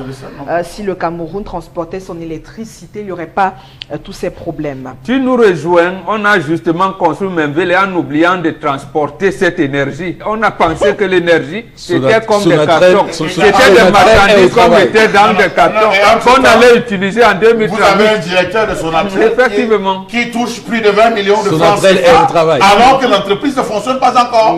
Voilà les difficultés dans lesquelles nous fonctionnons dans ce pays. Depuis qu'on a mis sur pied, il a un grand salaire qu'il perçoit, mais sur le finish, les Camerounais sont là, ils souffrent. Il pilote les 20 projets. millions que je n'ai jamais touché de ma vie, depuis que je suis né. Allez, je n'ai jamais trouvé même 2 millions que c'est pour moi. Chaque région, Martin Konsamba dit que chaque région du pays peut produire sa propre source d'énergie. Exemple, le nord avec ses plateaux solaires, le centre avec la Sanaga maritime, le sud-ouest avec les éoliennes et bien d'autres, etc. Une partie de l'Europe de l'Est tire son énergie au du Sahara. Non, l'étude de Niat a dit, comme dit M. Fopoussi Negou, on n'a même pas besoin de l'énergie solaire, ça coûte cher. L'eau qui coule, que Dieu nous a donnée là, ça permet de donner le courant électrique à tout le monde, même dans tous les villages. Jusqu'à vendre encore ailleurs. Voilà, c'est des trucs qu'on fait, Voilà, jusqu'à c'est ça qu'il faut vendre. dire aux gens. Donc l'énergie solaire, ça Mais coûte nous avons les cher. centrales thermiques. Qu'est-ce que vous proposez? Qu'on les détruise? Oui, Bien sûr. oui. Et on fait Bien quoi? sûr. C'est Il l'investissement, était on fait quoi, question, c'est même l'investissement. lorsque Niat quittait, bon, ce monsieur, Comme- puisque vous amenez le dossier, il a dit on réhabilitait son lolo et tous les autres barrages.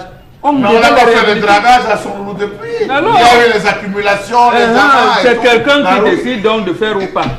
Ou de faire ou pas. Il y a un projet de barrage sur la Menchum qui jusqu'à présent n'est date pas, de n'est tout, pas mais tout ça tombé allait. et pourtant celui-là allait réellement nous aider au Cameroun. Ah, le mais barrage Londres, là. oui, mais vous voulez revenir sur le projet, sur le projet qui vise en passant par Tonga, Papichoa et tout ça.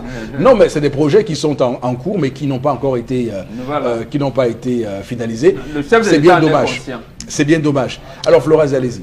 Ferdinand Abonamous a dit, par rapport à l'histoire du jour, parce que dans la tradition, bon, toute la naissance d'un bébé est le signe de la puissance de l'homme et de sa richesse. Cet enfant est célébré au sein de la famille et protégé. Donc le voix bébé est une invention d'une solidarité des membres d'une organisation. Non, il faut ajouter que la naissance d'un enfant, c'est davantage le signe de la divinité de la femme. Et je Il vais faut dire, terminer c'est en précisément disant que- ça qui bien amenait qu'on consacré dise à- que la femme c'est une déesse. Je vais terminer en disant Oui, allez-y, que rapidement. monsieur Fopoussi, Allez-y, pour les rapidement. enfants mâles, lorsque l'enfant mâle naît, lorsqu'on le circoncis, on prend le prépuce qui a été taillé, monsieur Fopoussi, on l'enterre sous un bananier. On attend qu'il produise. Le jour qu'il produit, on organise, on fait un bon mets de nourriture, Absolument. qu'on invite tous les membres de la famille pour dire cet enfant dont vous avez vu, vous avez assisté à la présentation officielle au bois bébé, il est un homme. On mange le plantain de cela. Donc ceux qui emploient les expressions plantain et tout et qu'on Mais ça ils comprend, savent pas, voilà. ils ne savent pas d'où est-ce que si ce moment. C'est pour dire que ça va d'étape en étape. La première étape, c'est la présentation officielle. Vous avez réussi à arracher un sourire à Florazé. Il y a beaucoup de choses. Venez apprendre. Vous avez compris. Il y a une deuxième étape parce que vous êtes arrêté à la première. Moi, on ne dira pas le contraire. L'autre étape, c'est ça, le prépuce là, le plantain. Mais vous ne pouvez pas savoir ce que ça fait. Le bon plantain. Ah bah, Les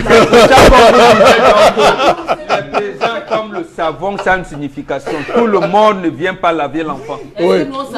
Voilà, commencez Quand on donc à organise le- le voix bébé, même dans ma réunion, tu mais vois, ça on passe partout, on donne les enfants aux gens, même sans savoir. Oh là là. Moi, on fait souvent que moi, j'ai fait souvent que C'est le chef de un famille. enfant, l'autre vient porter l'enfant, on fait les photos, on fait les bises, on fait le Ou la cérémonie. mère, ou la ce n'est même pas grand-mère. le père ni la mère, c'est le chef de famille qui porte l'enfant. en disant, Absolument. Voici.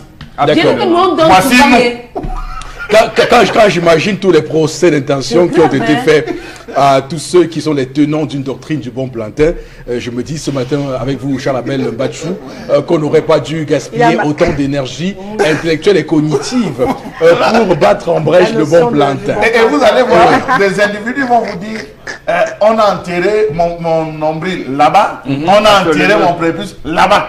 On a toujours référence parce qu'on amène l'enfant, on lui dit sache que c'est ici. Oui. Et tu vas tourner, tu reviendras ici. monsieur. Absolument. D'accord, merci. Alors, Florazé, avec vous, on va prendre la revue des réseaux sociaux. Tout à fait. Ne vous perdez pas, je vous en prie. Mais non. Parce que... Surtout oui. pas à cause de la Du bon plantain. Non, surtout pas. Ok, Surtout d'accord. pas. Parce que vous Bien semblez un préparé à saison. tout petit peu égaré. Bien. Donc, rassurez-moi que ça va. Oh non, mais c'est Charles Hamel. Moi, je vais très bien. D'accord. Rassurez-vous, je vais Parce que très bien. là, on vit un monde de télévision extraordinaire. Tout à fait. C'est incroyable. Ouais. Ce qui se passe là, sous nos yeux ce matin, madame, monsieur. Allez-y, la revue des réseaux sociaux. Eric Fopoussi, ce matin, nous avons 3 informations. La toute première, déjà, Elé Kamami d'enfin au suspense. Les candidats à l'élection présidentielle ont été présentés donc hier au cours d'un point de presse fortement couru et attendu par le Cameroun tout entier qui avait donc les yeux rivés. C'était donc hier au palais des sports de Yaoundé.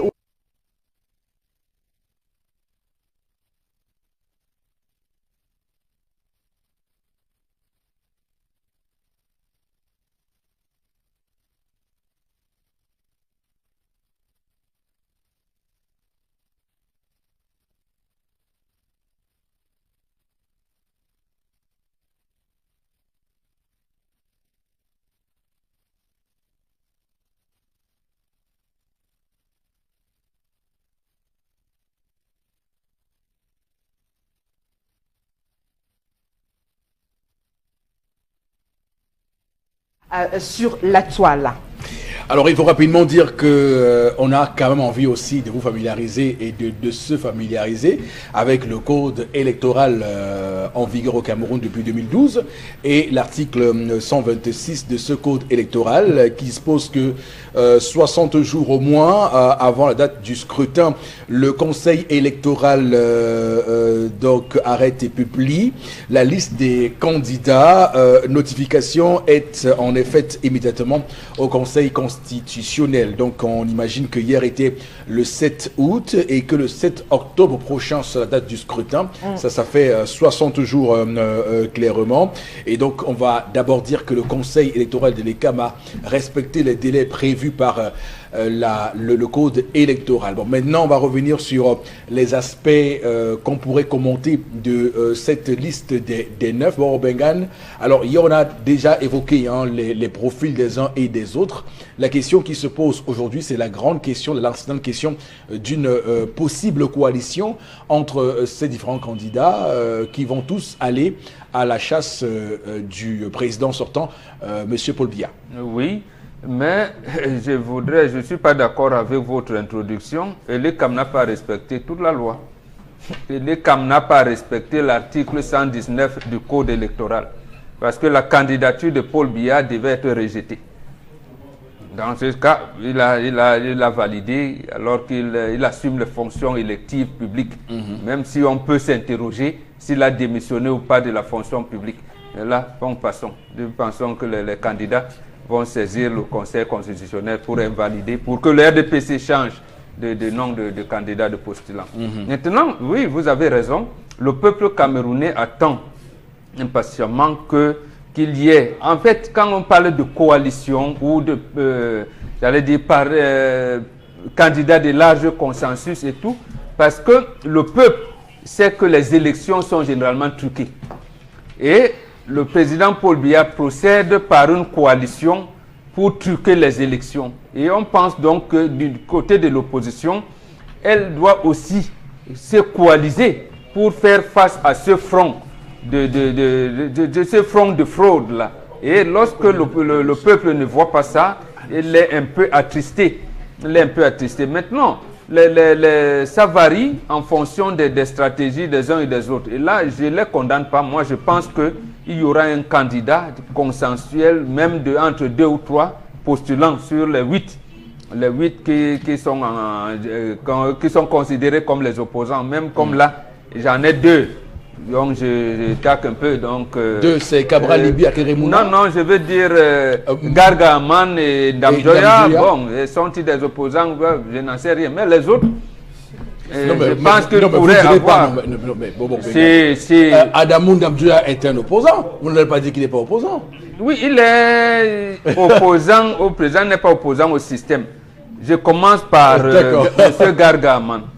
Regardez, je ne reprends pas. Vous vous rappelez quel propos le Gargaman a tenu à l'égard du MRC, des militants du MRC et du SDF qui ont défilé, soit torse nu, soit les mains sur la tête pendant le 20 mai.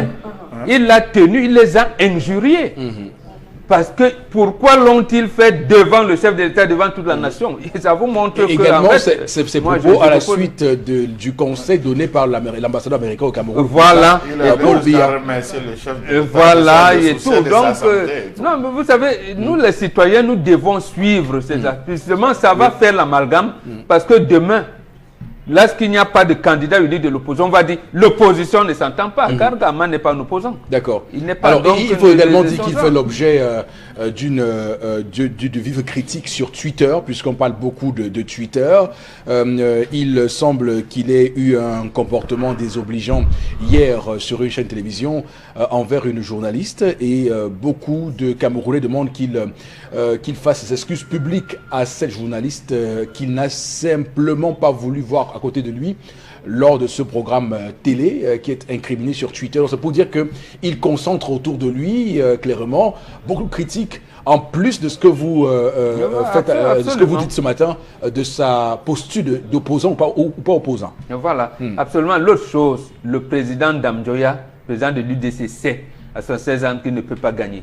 Et son expérience de 1992 à aujourd'hui aurait pu l'amener, s'il était un opposant, soit d'adopter l'attitude de Kawala ou de Jean-Jacques Ekindi en disant « je ne postule pas » et faire comme Ekindi, Jean-Jacques Ekindi, qui veut participer au rassemblement, à cette coalition-là. Donc, mais il ne le fait pas soi. Mais comme il s'est engagé, qu'il dise donc non, gars, je ne peux pas, je suis venu là pour qu'on ait un rassemblement. Vraiment, je suis prêt à me retirer. Mais le connaissant, parce que je connais l'homme, mais l'UDC, c'est quand même la deuxième force politique de l'opposition au Cameroun, après le SDF. Ici, c'est tout le peuple qui vote. Il y en a même qui ne sont pas militants des partis politiques. Parce que vous faites comme si on va compter le nombre des élus de chaque parti politique. Non, monsieur. À ce moment-là, Macron n'aurait pas pu être élu. Même de plus près de nous, Amadou Toumani Touré, quand il devient là même 2 mandats, il ne devait pas être élu. Talon, tout ça, il n'avait pas de parti, c'était de la société civile. Il n'avait pas besoin d'avoir des élus dans des conseillers municipaux. D'accord. Ok, je poserai une question. Je poserai la question. Donc, non, quand même, c'est intéressant de savoir que ces partis-là ont un certain ancrage territorial et ont des élus qui sont fixés. On ne peut pas le faire lorsque le RDPC, c'est une machine de fraude. Et moi, je reproche l'administration publique. Oui. Parce qu'au regard des dispositions de l'article 184 du règlement intérieur du RDPC, quand ce parti naît à Bamenda, il avait fait de tous les fonctionnaires du pays les militants du RDPC. Oui.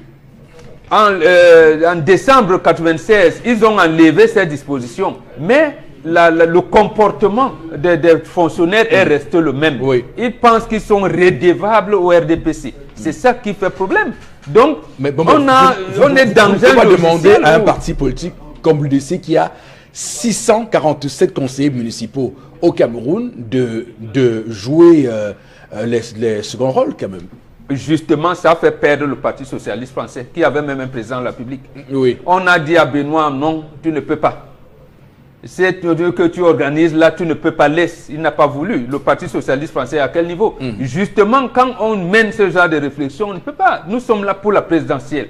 Nous avons les problèmes dans le nord-ouest et le sud-ouest. Nous avons Boko Haram. Nous avons le problème d'énergie électrique relevé sur la mer. Tendance essaie de nous parler des ordures qu'on ne ramasse pas. Et tout ça. Et les routes. Donc, quelqu'un qui a la vision du pays. En quoi Serge Espoir Matomba, qui ne compte que moins d'une dizaine de conseillers municipaux, Aguerre Mouna, qui n'a qu'un seul à travers son parti politique, le FDP, qui l'a investi, ou bien le parti Univers, qui n'a que quelques 8 à 7 conseillers. Je laisse Jochochi, puisque le SDF est devant l'UDC. En quoi ils sont plus légitimes à se porter candidat que Ndamjoya? Il y a d'abord l'identité propre de chaque candidat. Quelles sont les orientations dans son programme? Il y a d'abord ça. C'est ça qui va l'amener et sa statut personnel. Maintenant, le déploiement ensuite. Mais je les apprécie tous, que ce soit Kamto, Cabra Libi ou Serge Espoir Matomba, ou même Aguerre Mouna, leur déploiement a fait en sorte que le peuple qui ne croyait plus, surtout Cabra Libi, parce que le peuple avait abandonné le champ politique. Il les a dit, venez, nous ne devons pas prendre les armes, prenons le bulletin de vote. Et le peuple l'a suivi. Et c'est cette légitimité-là que nous voulons. Et d'abord, regarder ces propositions. Sauf que c'est un... Il a dit, faisons les primaires en associant le peuple. On a dit non. Maintenant, il a dit, faisons comme au football. Ou bien comme chez les catholiques, vous qui êtes chrétiens. Lorsque les cardinaux se réunissent pour désigner le pape, vous n'écrivez pas votre nom. Vous choisissez entre vous quel est votre collègue que vous jugez qu'il peut être pape, qu'il peut assumer les fonctions de pape. C'est la même chose que la FIFA a mis en place pour faire le fair play. Lorsqu'un match de football finit, l'entraîneur, chaque entraîneur donne le meilleur joueur de l'équipe adverse. Voilà. Donc, voilà des formules que Cabral met pour dire que si son nom ne paraît pas, il va se retirer. Serge Espoir Matomba est dans cette même logique. Donc, moi, je les apprécie. En tout cas, le MRC a 19 conseillers municipaux seulement sur le territoire camerounais. Un seul député, 0 maire, 0 adjoint au maire. Et le MRC est absent dans 355 communes, donc bien loin de l'UDC. Donc on peut comprendre que Ndamdjoula donc, comme le RDPC a tous les mairies, ça veut dire que le RDPC peut alors prendre. Ça veut dire pourquoi que les autres viennent alors compétir? C'est une question de poids politique. Maintenant, si les gens veulent renverser la vapeur en 2018, parce que nous y sommes actuellement, qui le font, mais sauf qu'on va s'en tenir aux chiffres actuels de la récente élection législative au Cameroun qui date de 2013, et on voit bien ce qui se passe, même les municipales, on voit bien ce qui se passe. Donc tous les candidats doivent avoir un peu d'humilité lorsqu'ils s'adressent à des caciques comme Damdjoula ou bien comme Joshua Oshie du SDF, qui sont des machines électorales et qui ont prouvé sur le terrain leur force politique. Alors, Charlemagne Batchou, comment vous voyez cette coalition? Alors, monsieur Eric Fopoussi, il y a une différence entre ce qui est dit publiquement et il y a une différence entre ce qui est dit officieusement. Ce que nous avons, c'est des déclarations publiques. On veut, je souhaite, je propose. Il n'y a qu'une seule chose à faire, c'est saisir d'un bic, établir une feuille et viser. C'est ce que j'attends. Tout ce qu'il bavarde là, c'est chacun raconte des histoires. Allons sur du concret, prenons une feuille. On dit, ok, moi, je considère que, considérant que je m'associerai, oui, c'est ce que nous, on a besoin, M. Eric Fopoussi, pour la simple raison que l'élection de 2018 a ceci de particulier qu'il y a des non-name, entre guillemets, qui apparaissent. Quand je dis non-name, ce n'est pas qu'ils n'existent pas, je veux dire sur la liste. Non, mais vous avez raison. Oui, il y a des non-name qui apparaissent, et aujourd'hui, ça remet les cartes sur table. La population est en train de croire. Partout là où vous passez, vous suivez des gens dire, écoutez, l'année dernière, je n'ai pas voté, ou les élections passées, je n'ai pas voté. J'ai ma carte, je vais aller voter, je vais décider. Maintenant, quel est le candidat qu'on va voter? Et l'autre chose, c'est la considération que les Camerounais ont. Je pense qu'il faut qu'on organise un débat. Notre objectif, enfin pour les partis politiques, ce n'est pas de chasser Paul Biya. C'est de chasser le système de Paul Biya. On commence d'abord à l'enlever. Non. Oui, puisque la loi nous permet de l'enlever. Qu'il d'abord l'alternance. Il faut que les gens comprennent. Pourquoi lui ne peut pas laisser la personne qu'il faut enlever, et non la personne qu'il faut enlever. Enlevons d'abord la personne. Je suis d'accord. Le système, parce qu'ils font des choses floues. Oui. Et que le président... Non, le système d'abord, pas un bon mot. Parce que, bref, le système. Mais le système a tout verrouillé de telle manière que comme il est là, on ne peut même pas prononcer la loi. Regardez le président, même le président de l'ECAM ne veut pas appliquer la loi.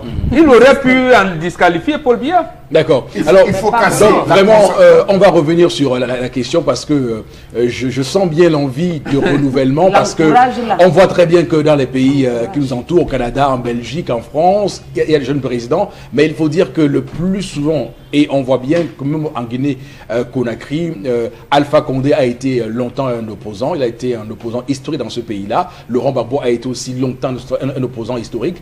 Donc, dans de nombreux pays, on voit des gens qui ont persévérer sur le terrain politique et on peut venir un matin à travers deux coups qui se mettent. Je ne rentre pas dans cette logique en demandant qu'ils se mettent à côté. Moi, c'est pas ma logique. Ce n'est pas ma logique parce que, il faut le préciser, monsieur Fopoussi, depuis que cette bataille a commencé entre les différents partis politiques, vous n'avez pas vu l'UDC se prononcer. L'UDC a gardé son silence. Elle a passé le temps à observer. J'ai essayé de discuter même avec certains responsables de ces différents partis. Chacun a dit non, nous observons le jeu. Nous sommes des habitués. On sait ce qui va se passer. C'est au dernier virage qu'on prendra les résolutions qu'ils font. Mais une chose est sûre, l'UDC a déjà ses positions. Ça, c'est ce qu'il faut le dire. L'autre chose, c'est que ceux qui arrivent rentrent dans un jeu. Ils sont en train de redécouvrir parce qu'ils ont passé plusieurs étapes. Et là, il faut tirer un coup de chapeau à Cabral Libi. Comme vous le dites, je m'inscris dans cette logique. On va lui tirer un coup de chapeau parce qu'il a su ramener une masse non moins importante. Mais il faut dire quand même qu'il y a d'autres domaines qui sont arrivés, mais qui ont révolutionné la façon de penser. Donc je pense qu'aujourd'hui, c'est différent. Quand vous dites domaines, c'est qui? Akerimuna, Maurice Kamto? Non, j'ai pas envie de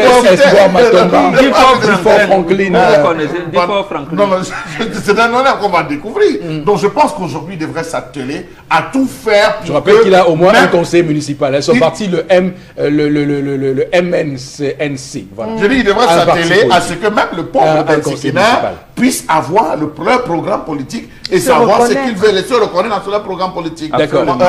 C'est ce que moi je pense. Absolument. Allez-y. Donc, c'est que tu as d'abord dit un mot là-bas qui me touche nos cœurs. Je sens qu'il avait bien dormi aujourd'hui. D'accord. Tu as dit que le problème, ce n'est pas de faire partie mon père, c'est de voir son entourage. Le système. Le système. Et ces gens qui passent le temps à dire sur haute instruction, ou c'est quoi, haute instruction du chef de l'État, parfois vous dites même qu'il n'est pas au Cameroun. Alors qu'ils ne l'ont pas vu. Souvent il n'est même pas au Cameroun, vous dites, je sais. Même si on accepte des choses, parce qu'on accepte pour accepter. Sur haute, vous avez trouvé le gros flanc, sur haute instruction du chef de l'État, il a dit que, parfois il ne dit même pas. Non, je sais. D'accord, Florazé, d'autres informations ce matin, rapidement, on va aller rapidement sur le temps. Oui, très rapidement, en santé, avant de revenir sur ça qu'on a quelques petits soucis avec les images, et on revient justement avec les conflits, la confusion de qualité justement autour du co-Arinat. On parle de paludisme et puis des soins. On se rappelle également qu'entre le 8 et 22 janvier début de cette année, donc le dispositif de surveillance et de veille avec donc constaté dans la région du centre 3 décès survenus dans une famille à Yaoundé, et aussi le co-Arimat et puis bien d'autres médicaments déjà qui étaient en circulation sur la place marchande, et pourtant déjà depuis 2006 qui ne devrait pas l'être. Et puis le ministre, on le rappelle, le 16 juillet dernier, de la santé publique a donc décidé de la levée de la quarantaine observée sur ce médicament. Je rappelle qu'Arimat, sa distribution, sa dispensation et son utilisation sont par conséquent à nouveau autorisés et devront toutefois se faire respecter la réglementation. Et aussi on demande aux populations qui sont invitées à se référer aux prescriptions médicales et d'aller dans des centres hospitaliers, des pharmacies et autres pour avoir des médicaments bien conseillés par rapport à cette maladie. Très bien. Vraiment, en une minute, on n'a pas le temps au Bengale, en une minute. Alors, le ministre a réhabilité ce médicament co-Arinat. Je rappelle que d'ailleurs, dans cette émission, on avait fait cas de sa suspension, de sa mise en quarantaine suite à une de l'œil du Sahel d'un grand frère que je respecte beaucoup, Guiba Gatama. Et l'article avait été écrit par Yannick, également un confrère, qui disait qu'il y a clairement des médicaments contrefaits qui sont retrouvés dans les officines officielles, notamment ce co-Arinat, qui avait causé la mort à l'époque d'un enfant, souvenez-vous, en janvier dernier, ce qui a créé tout un tollé, d'où le ministre a pris cette mesure de mise en quarantaine. Alors, il se dit qu'après des études et tout ce qu'il y a comme analyse, le médicament en question n'était pas la cause de la mort de l'enfant, puisqu'on parle de méningite, méningocoque, qui aurait tué l'enfant et non pas le médicament. Alors, pour vous, qu'est-ce que ça vous explique comme commentaire? Non, deux choses. D'abord, il n'y avait pas de confusion. C'était tout à fait normal, par exemple, que le ministère de la Santé publique prenne des mesures conservatoires pour examiner. Et pour ça, je lui tire un coup de chapeau. Oui. Parce que ça se fait. Donc, ce co-Arinat n'est pas, j'allais dire, n'est pas coupable de la mort de ces 3 enfants. Encore que les deux, cet enfant a été, son oncle et sa tante sont décédés plus tard. Eux ne prenaient pas de co-Arinat. Donc, après les examens, on s'est rendu compte que c'était le méningocoque ils avaient été contaminés au méningocoque. Donc, en fait, ce n'est pas ça. Donc, ce qui se vend dans les pharmacies. Oui. J'ai d'ailleurs le communiqué de M. Prosper Hiak, qui est le président de l'ordre des pharmaciens, qui a confirmé que les Camerounais peuvent continuer à consommer le co-Arinat. Le co-Arinat qui a une particularité, c'est que c'est le seul antipaludéen qui se consomme en un comprimé jour. Hein. La plupart, c'est 2 comprimés jour. Lui, c'est un seul comprimé jour. Le co-Arinat pendant 3 jours.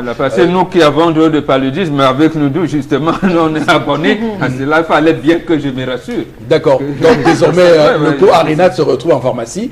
Il n'est plus interdit du tout. Florazé, l'autre information, je vous en prie. En tout cas, la troisième aussi, avec quelques images. On parle d'agence de voyage, l'Express également, qui a été ravagée par de gigantesques flammes. On est à Bafoussam, Général Express. Et puis on rappelle que c'est aux alentours de 18h que ces flammes ont donc incendié le siège même de cette compagnie de transport urbain à Bafoussam. L'incendie serait parti selon certains témoignages d'une bouteille de gaz, et puis quelqu'un qui passait par là par inattention, là donc l'aurait bougé, et puis on a donc eu ce scandale, et puis les sapeurs-pompiers quand même descendus sur les lieux, ont pu maîtriser les flammes. Un communiqué rendu public même de la compagnie a donc fait état aucune perte en vie humaine enregistrée, cependant quand même, vous pouvez l'imaginer, de nombreux dégâts sont à déplorer. La malchance poursuit les agents de transport. Sont à déplorer, Eric Fopoussi. Oh non mais ça peut arriver. Ça peut. Puisque c'est arrivé. Non, Ce ça qui me peut. plaît, c'est que personne ne ment. Faut pas qu'on en fasse. Qu'il y a eu le Faut pas cadavre. qu'on en fasse un J'ai commentaire. bien Faut pas qu'on en fasse un commentaire extrapolant. Hein. C'est clair que ça peut Ça va, arriver. mais c'est une agence. Oui. Monsieur Eric Fopoussi, vous n'allez pas empêcher que nous nous posions des questions. questions, mais Alors, oui. on m'interroge. Qu'est-ce qu'une bouteille de gaz vient faire dans une agence de voyage? Au service Non, il y courrier. a les Au service courrier. Non, peut-être avec Qu'est-ce qui peut expliquer? Lorsque vous arrivez, même ne serait-ce que C'est pour envoyer... interdit. mais- C'est interdit d'ailleurs. Monsieur Eric Fopoussi, oui, D'expédier une c'est bouteille de interdit, gaz une bouteille pleine. de gaz pleine, Oui. c'est interdit. Bien, un. De deux, lorsque vous arrivez, même si c'est avec des médicaments que vous voulez envoyer à une tierce personne, on vous demande d'ouvrir le paquet, de contrôler le paquet. Si on se rend compte que c'est un produit périssable qui peut se détériorer, on vous demande de repartir avec le produit. Donc, monsieur Eric Fopoussi, ne voulez pas nous faire accepter. Et lorsqu'on voit comment est-ce que Général Express qu'on construit, on a bien envie de se demander, est-ce que ce n'est pas là où on a fait le restaurant, au niveau du restaurant? Est-ce que ce n'est pas ci, est-ce que ce n'est pas ça? Est-ce que c'est même permis que dans une agence de voyage, il y ait des restaurants, il y ait ceci? Mais il faut qu'on redéfinisse tout ça dans ce pays, monsieur Eric Fopoussi. Non, mais en tout cas, Il y a toujours les restaurants. en tout cas, Mais est-ce que c'est permis? Est-ce que c'est permis que les restaurants...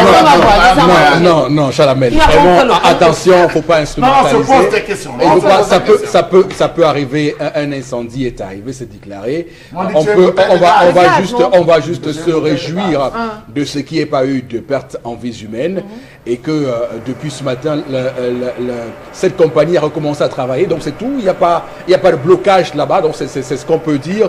Et d'ailleurs, la compagnie rassure tous ses clients. On va, madame, monsieur, mettre un terme à cette revue des réseaux sociaux et prendre tout de suite interpellation de ce mercredi 8 août 2018.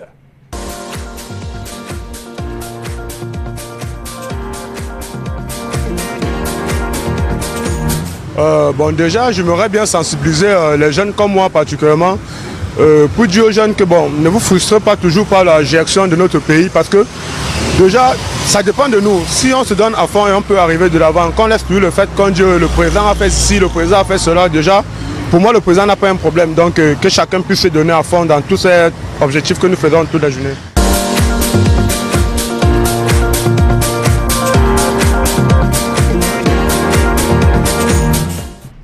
Juste un petit commentaire, 30 secondes avec vous, Chalamel Mbachou, sur cette interpellation et cette jeunesse qui est appelée à apporter sa contribution pour ce pays. Allez-y. Ah oui, mais monsieur Eric Fopoussi, je crois que l'appel lancé à la jeunesse, la jeunesse l'a comprise de fond en comble. Et je crois qu'on ne va pas venir rentrer ici en campagne. Il y a plusieurs facteurs qui ont mis la puce à l'oreille au niveau de cette jeunesse. On a commencé par ces différents plans d'urgence.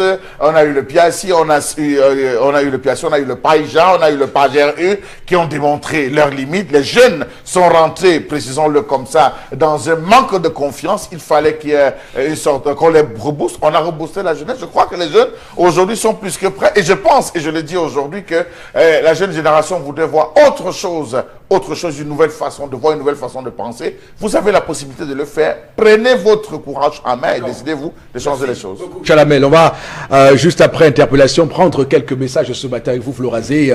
On a quand même débattu de nombreux sujets depuis 10 heures ce matin, entre l'histoire du jour, la colère et surtout la revue des réseaux sociaux. Florazé, allez-y rapidement. Oui, il faut pousser. On prend quelques 3 messages. Oui, tout à fait. Alors, on a un téléspectateur en Balmayo, Serge, qui nous donne la capacité de la chute de sommeil qui est de 2 gigawatts, qui dépasse notre puissance totale actuelle du pays d'après une étude. Donc, il dit que la centrale de Balmayo fonctionne très bien. D'accord, allez-y rapidement, l'autre message. Oui, un autre message on peut relever l'économie de ce pays en investissant sur la construction de centrales hydro à chaque dénivellation des fleuves, puis vendre cette énergie pour financer justement les autres projets structurants, tels que l'eau, construction des routes et bien d'autres. Des différents produits, un argent fou, c'est Rodrigue de Diassa.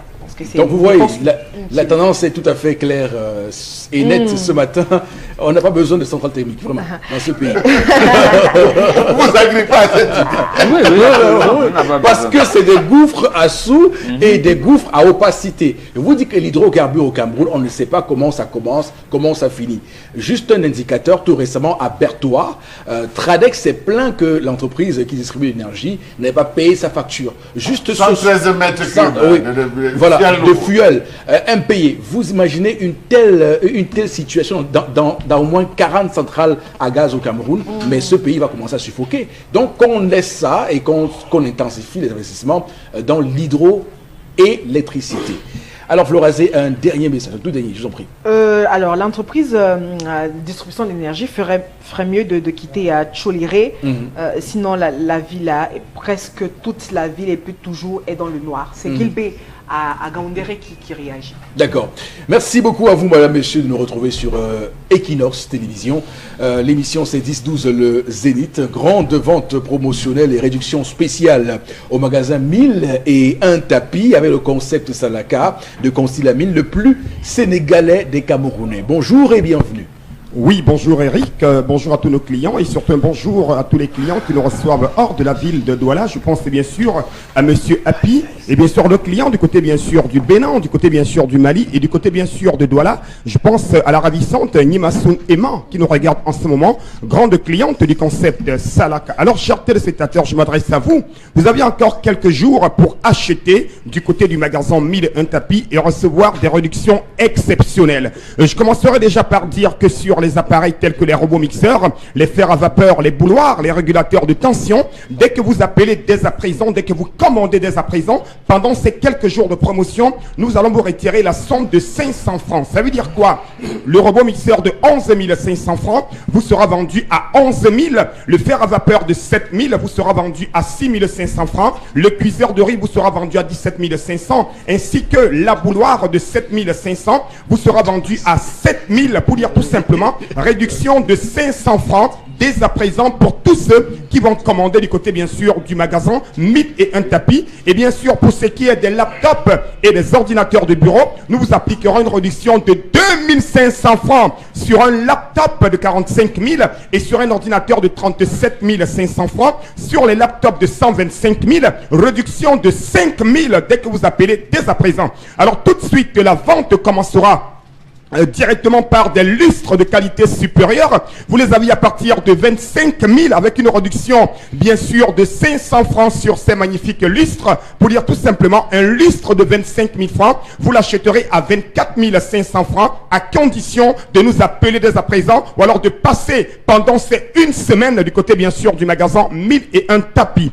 À côté bien sûr on a notre magnifique robot mixeur Debol. Regardez comment c'est Nyanga, regardez comment c'est Ndolé, regardez comment c'est stylé. Vous l'avez donc à 11 500 francs. Et je l'ai dit, dès que vous appelez dès à présent, vous l'avez donc bien entendu à 11 000. Réduction de 500 francs sur ce robot mixeur. N'achetez plus le vrac. N'achetez plus le pampampé. Non, c'est terminé l'époque où on achetait n'importe quoi. Oh, le concept Salaka est là. Est-ce qu'on devrait encore porter les vêtements froissés? Oui. Un fer à vapeur de 6 500 francs, je vous le vends à 6 000. Parce que j'ai dit 500 francs de réduction. Oui, j'ai dit bien, ça coûtait 7 000. Ce matin, c'est 6 500. Mais je vous le donne à 6 000 francs. C'est du jamais vu. Ce n'est pas de la brocante. Ce n'est pas déjà utilisé. C'est neuf dans le carton. On a également un magnifique laptop Pentium M de marque Dell. La rentrée scolaire, c'est dans un mois. Les cours vont commencer. Les établissements doivent équiper leur laboratoire informatique. Laptop Core Pentium M de 45 000 francs, vous l'avez à 42 500 francs pendant une semaine du côté du magasin 1001 tapis. Réduction de 2500, c'est à l'occasion de la dizaine de promotions du côté du magasin 1001 tapis en plein cœur de Douala. À côté, bien sûr, on a un magnifique ordinateur complet. C'est un Pentium 4. Il a un écran plat 17 pouces.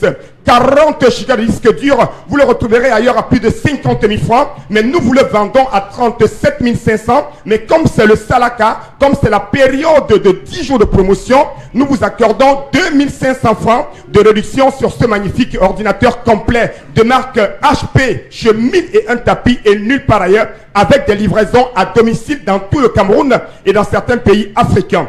Tout de suite, la suite nous conduit rapidement au régulateur de tension. Il est neuf, il est dans le carton, il est arrosé d'une garantie, il est d'origine européenne avec bien entendu plusieurs avantages. Et je rappelle que chez nous, on ne dépanne pas, on remplace. Avec le concept Salaka, on ne dépanne jamais, on remplace. 16 000 francs régulateur de tension, moins 500 francs. Laptop Core de Dio. Il a 80 disques durs, lecteur et graveur DVD, Wi-Fi. Bonne autonomie de batterie à 65 000 francs. C'est un corps de Dio de marque Dell HP Siemens. Vous l'aviez à 65 000. Pendant qu'on voulait vendre à 80 000 francs, nous voulons vendre à 65 000 avec encore 2 500 francs de réduction à l'occasion de cette grande promotion du mois d'août. Tout de suite, à côté donc de ce magnifique laptop, on a ce laptop qui intéresserait les ingénieurs, les architectes, les infographes, les comptables, les secrétaires, quelle que soit votre profession. Laptop Core i5 de 250 000 francs, mais vous l'avez à 125 000. Et ce n'est pas tout. Nous vous enlevons une réduction de 5 000 et nous vous donnons encore un fer à vapeur neuf avec ce laptop. Dès que vous le commandez dès à présent, je répète, réduction de 5 000 plus un fer à vapeur avec ce laptop dès que vous le commandez dès à présent. Des bouilloires pour bouillir de l'eau, des bouilloires électriques en aluminium à 7 500 francs, réduction de 500 francs sur cette magnifique bouilloire du côté du magasin, 1001 tapis. On rentre tous avec bien entendu un laptop, on revient encore avec le laptop Core Pentium M, vous l'avez à 45 000. Profitez pendant qu'il est temps, n'achetez plus n'importe quoi. La qualité, l'originalité, c'est avec le concept Salaka, le concept de l'heure, le meilleur concept de vente au Cameroun. Vous l'avez donc à 45 000 avec 2 500 francs de réduction dès que vous commandez dès à présent ou alors dès que vous passez dans notre magasin. Ordinateur complet pour les établissements, pour la maison, pour les bureaux, pour quelle que soit l'utilisation. Un laptop Core de Dio à 65 000 avec 2 500 francs de réduction. Nous allons conclure la vente avec, bien sûr, à 11 500 avec un robot mixeur de balles. Il écrase les njang sans les arachides, quels que soient les condiments. Je vous rappelle à tous nos clients, commandez dès à présent et faites-vous livrer grâce au concept Salaka. Réduction spéciale, avantage exceptionnel. Profitez des meilleurs prix. Nous sommes à Akwa, en plein cœur de Douala. Nous livrons dans tout le Cameroun. Et n'oubliez surtout pas, la qualité chez nous et nulle part ailleurs. Merci surtout bien des choses à tous nos clients. Et bien sûr à Monsieur Happy, Nimasun Ema, à tous les clients du concept Salaka. Merci d'appeler dès à présent. Merci beaucoup. Constellamine, vous risquez de vous étouffer. Hein? Attention. On va, madame, monsieur, poursuivre le 10-12, le Zénith ce matin, avec évidemment les messages que vous nous envoyez. Mais j'aimerais faire quand même une précision ce matin sur cette liste des candidats retenus pour l'élection présidentielle du 7 octobre prochain, pour dire que, et pour reprendre au compte du Zénith, cette pensée qui est d'une véracité prouvée. L'homme politique pense à la prochaine élection, l'homme d'État pense à la prochaine génération. Donc ces hommes politiques qui sont désormais retenus pour cette présidentielle, le peuple attend cette coalition, donc chacun devra se définir en homme d'État ou en homme politique. À chacun de choisir le chemin. Voilà. Et au peuple d'observer les choix. Ouais, d'observer les choix de chacun. Et les agissements de chacun. De chacun. Pour que le peuple ne se trompe pas. En tout cas, l'histoire jugera chacun de par sa prise de position. Alors, Florazé, allez-y avec les messages. Oui, il y a un téléspectateur qui dit que, disons simplement la vérité, que nous avons un gouvernement qui a échoué, c'est un siècle de peu heureux, oui. Mais chaque chose a une fin. D'accord. Une autre réaction ce matin d'Ibrahim à Bonapriso. Le problème de l'énergie au Cameroun est dû aux multiples sociétés et à la mauvaise maintenance du réseau électrique. D'accord. Les Camerounais devraient arrêter de pleurer et d'attendre le 7 pour se débarrasser de tous leurs maux, malgré le piétinement de la loi.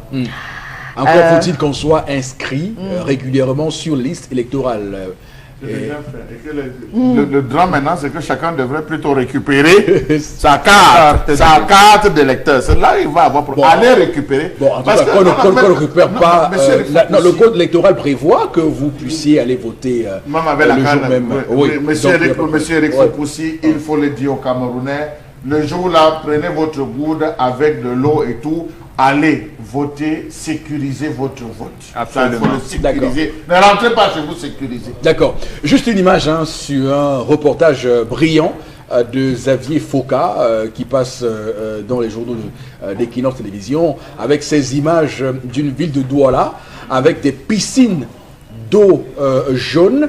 Alors, il y a un Camerounais qu'on interpelle, qu'on interviewe dans ce reportage qui dit que dans la mare d'eau en question, il y a des Camerounais qui sont morts par noyade.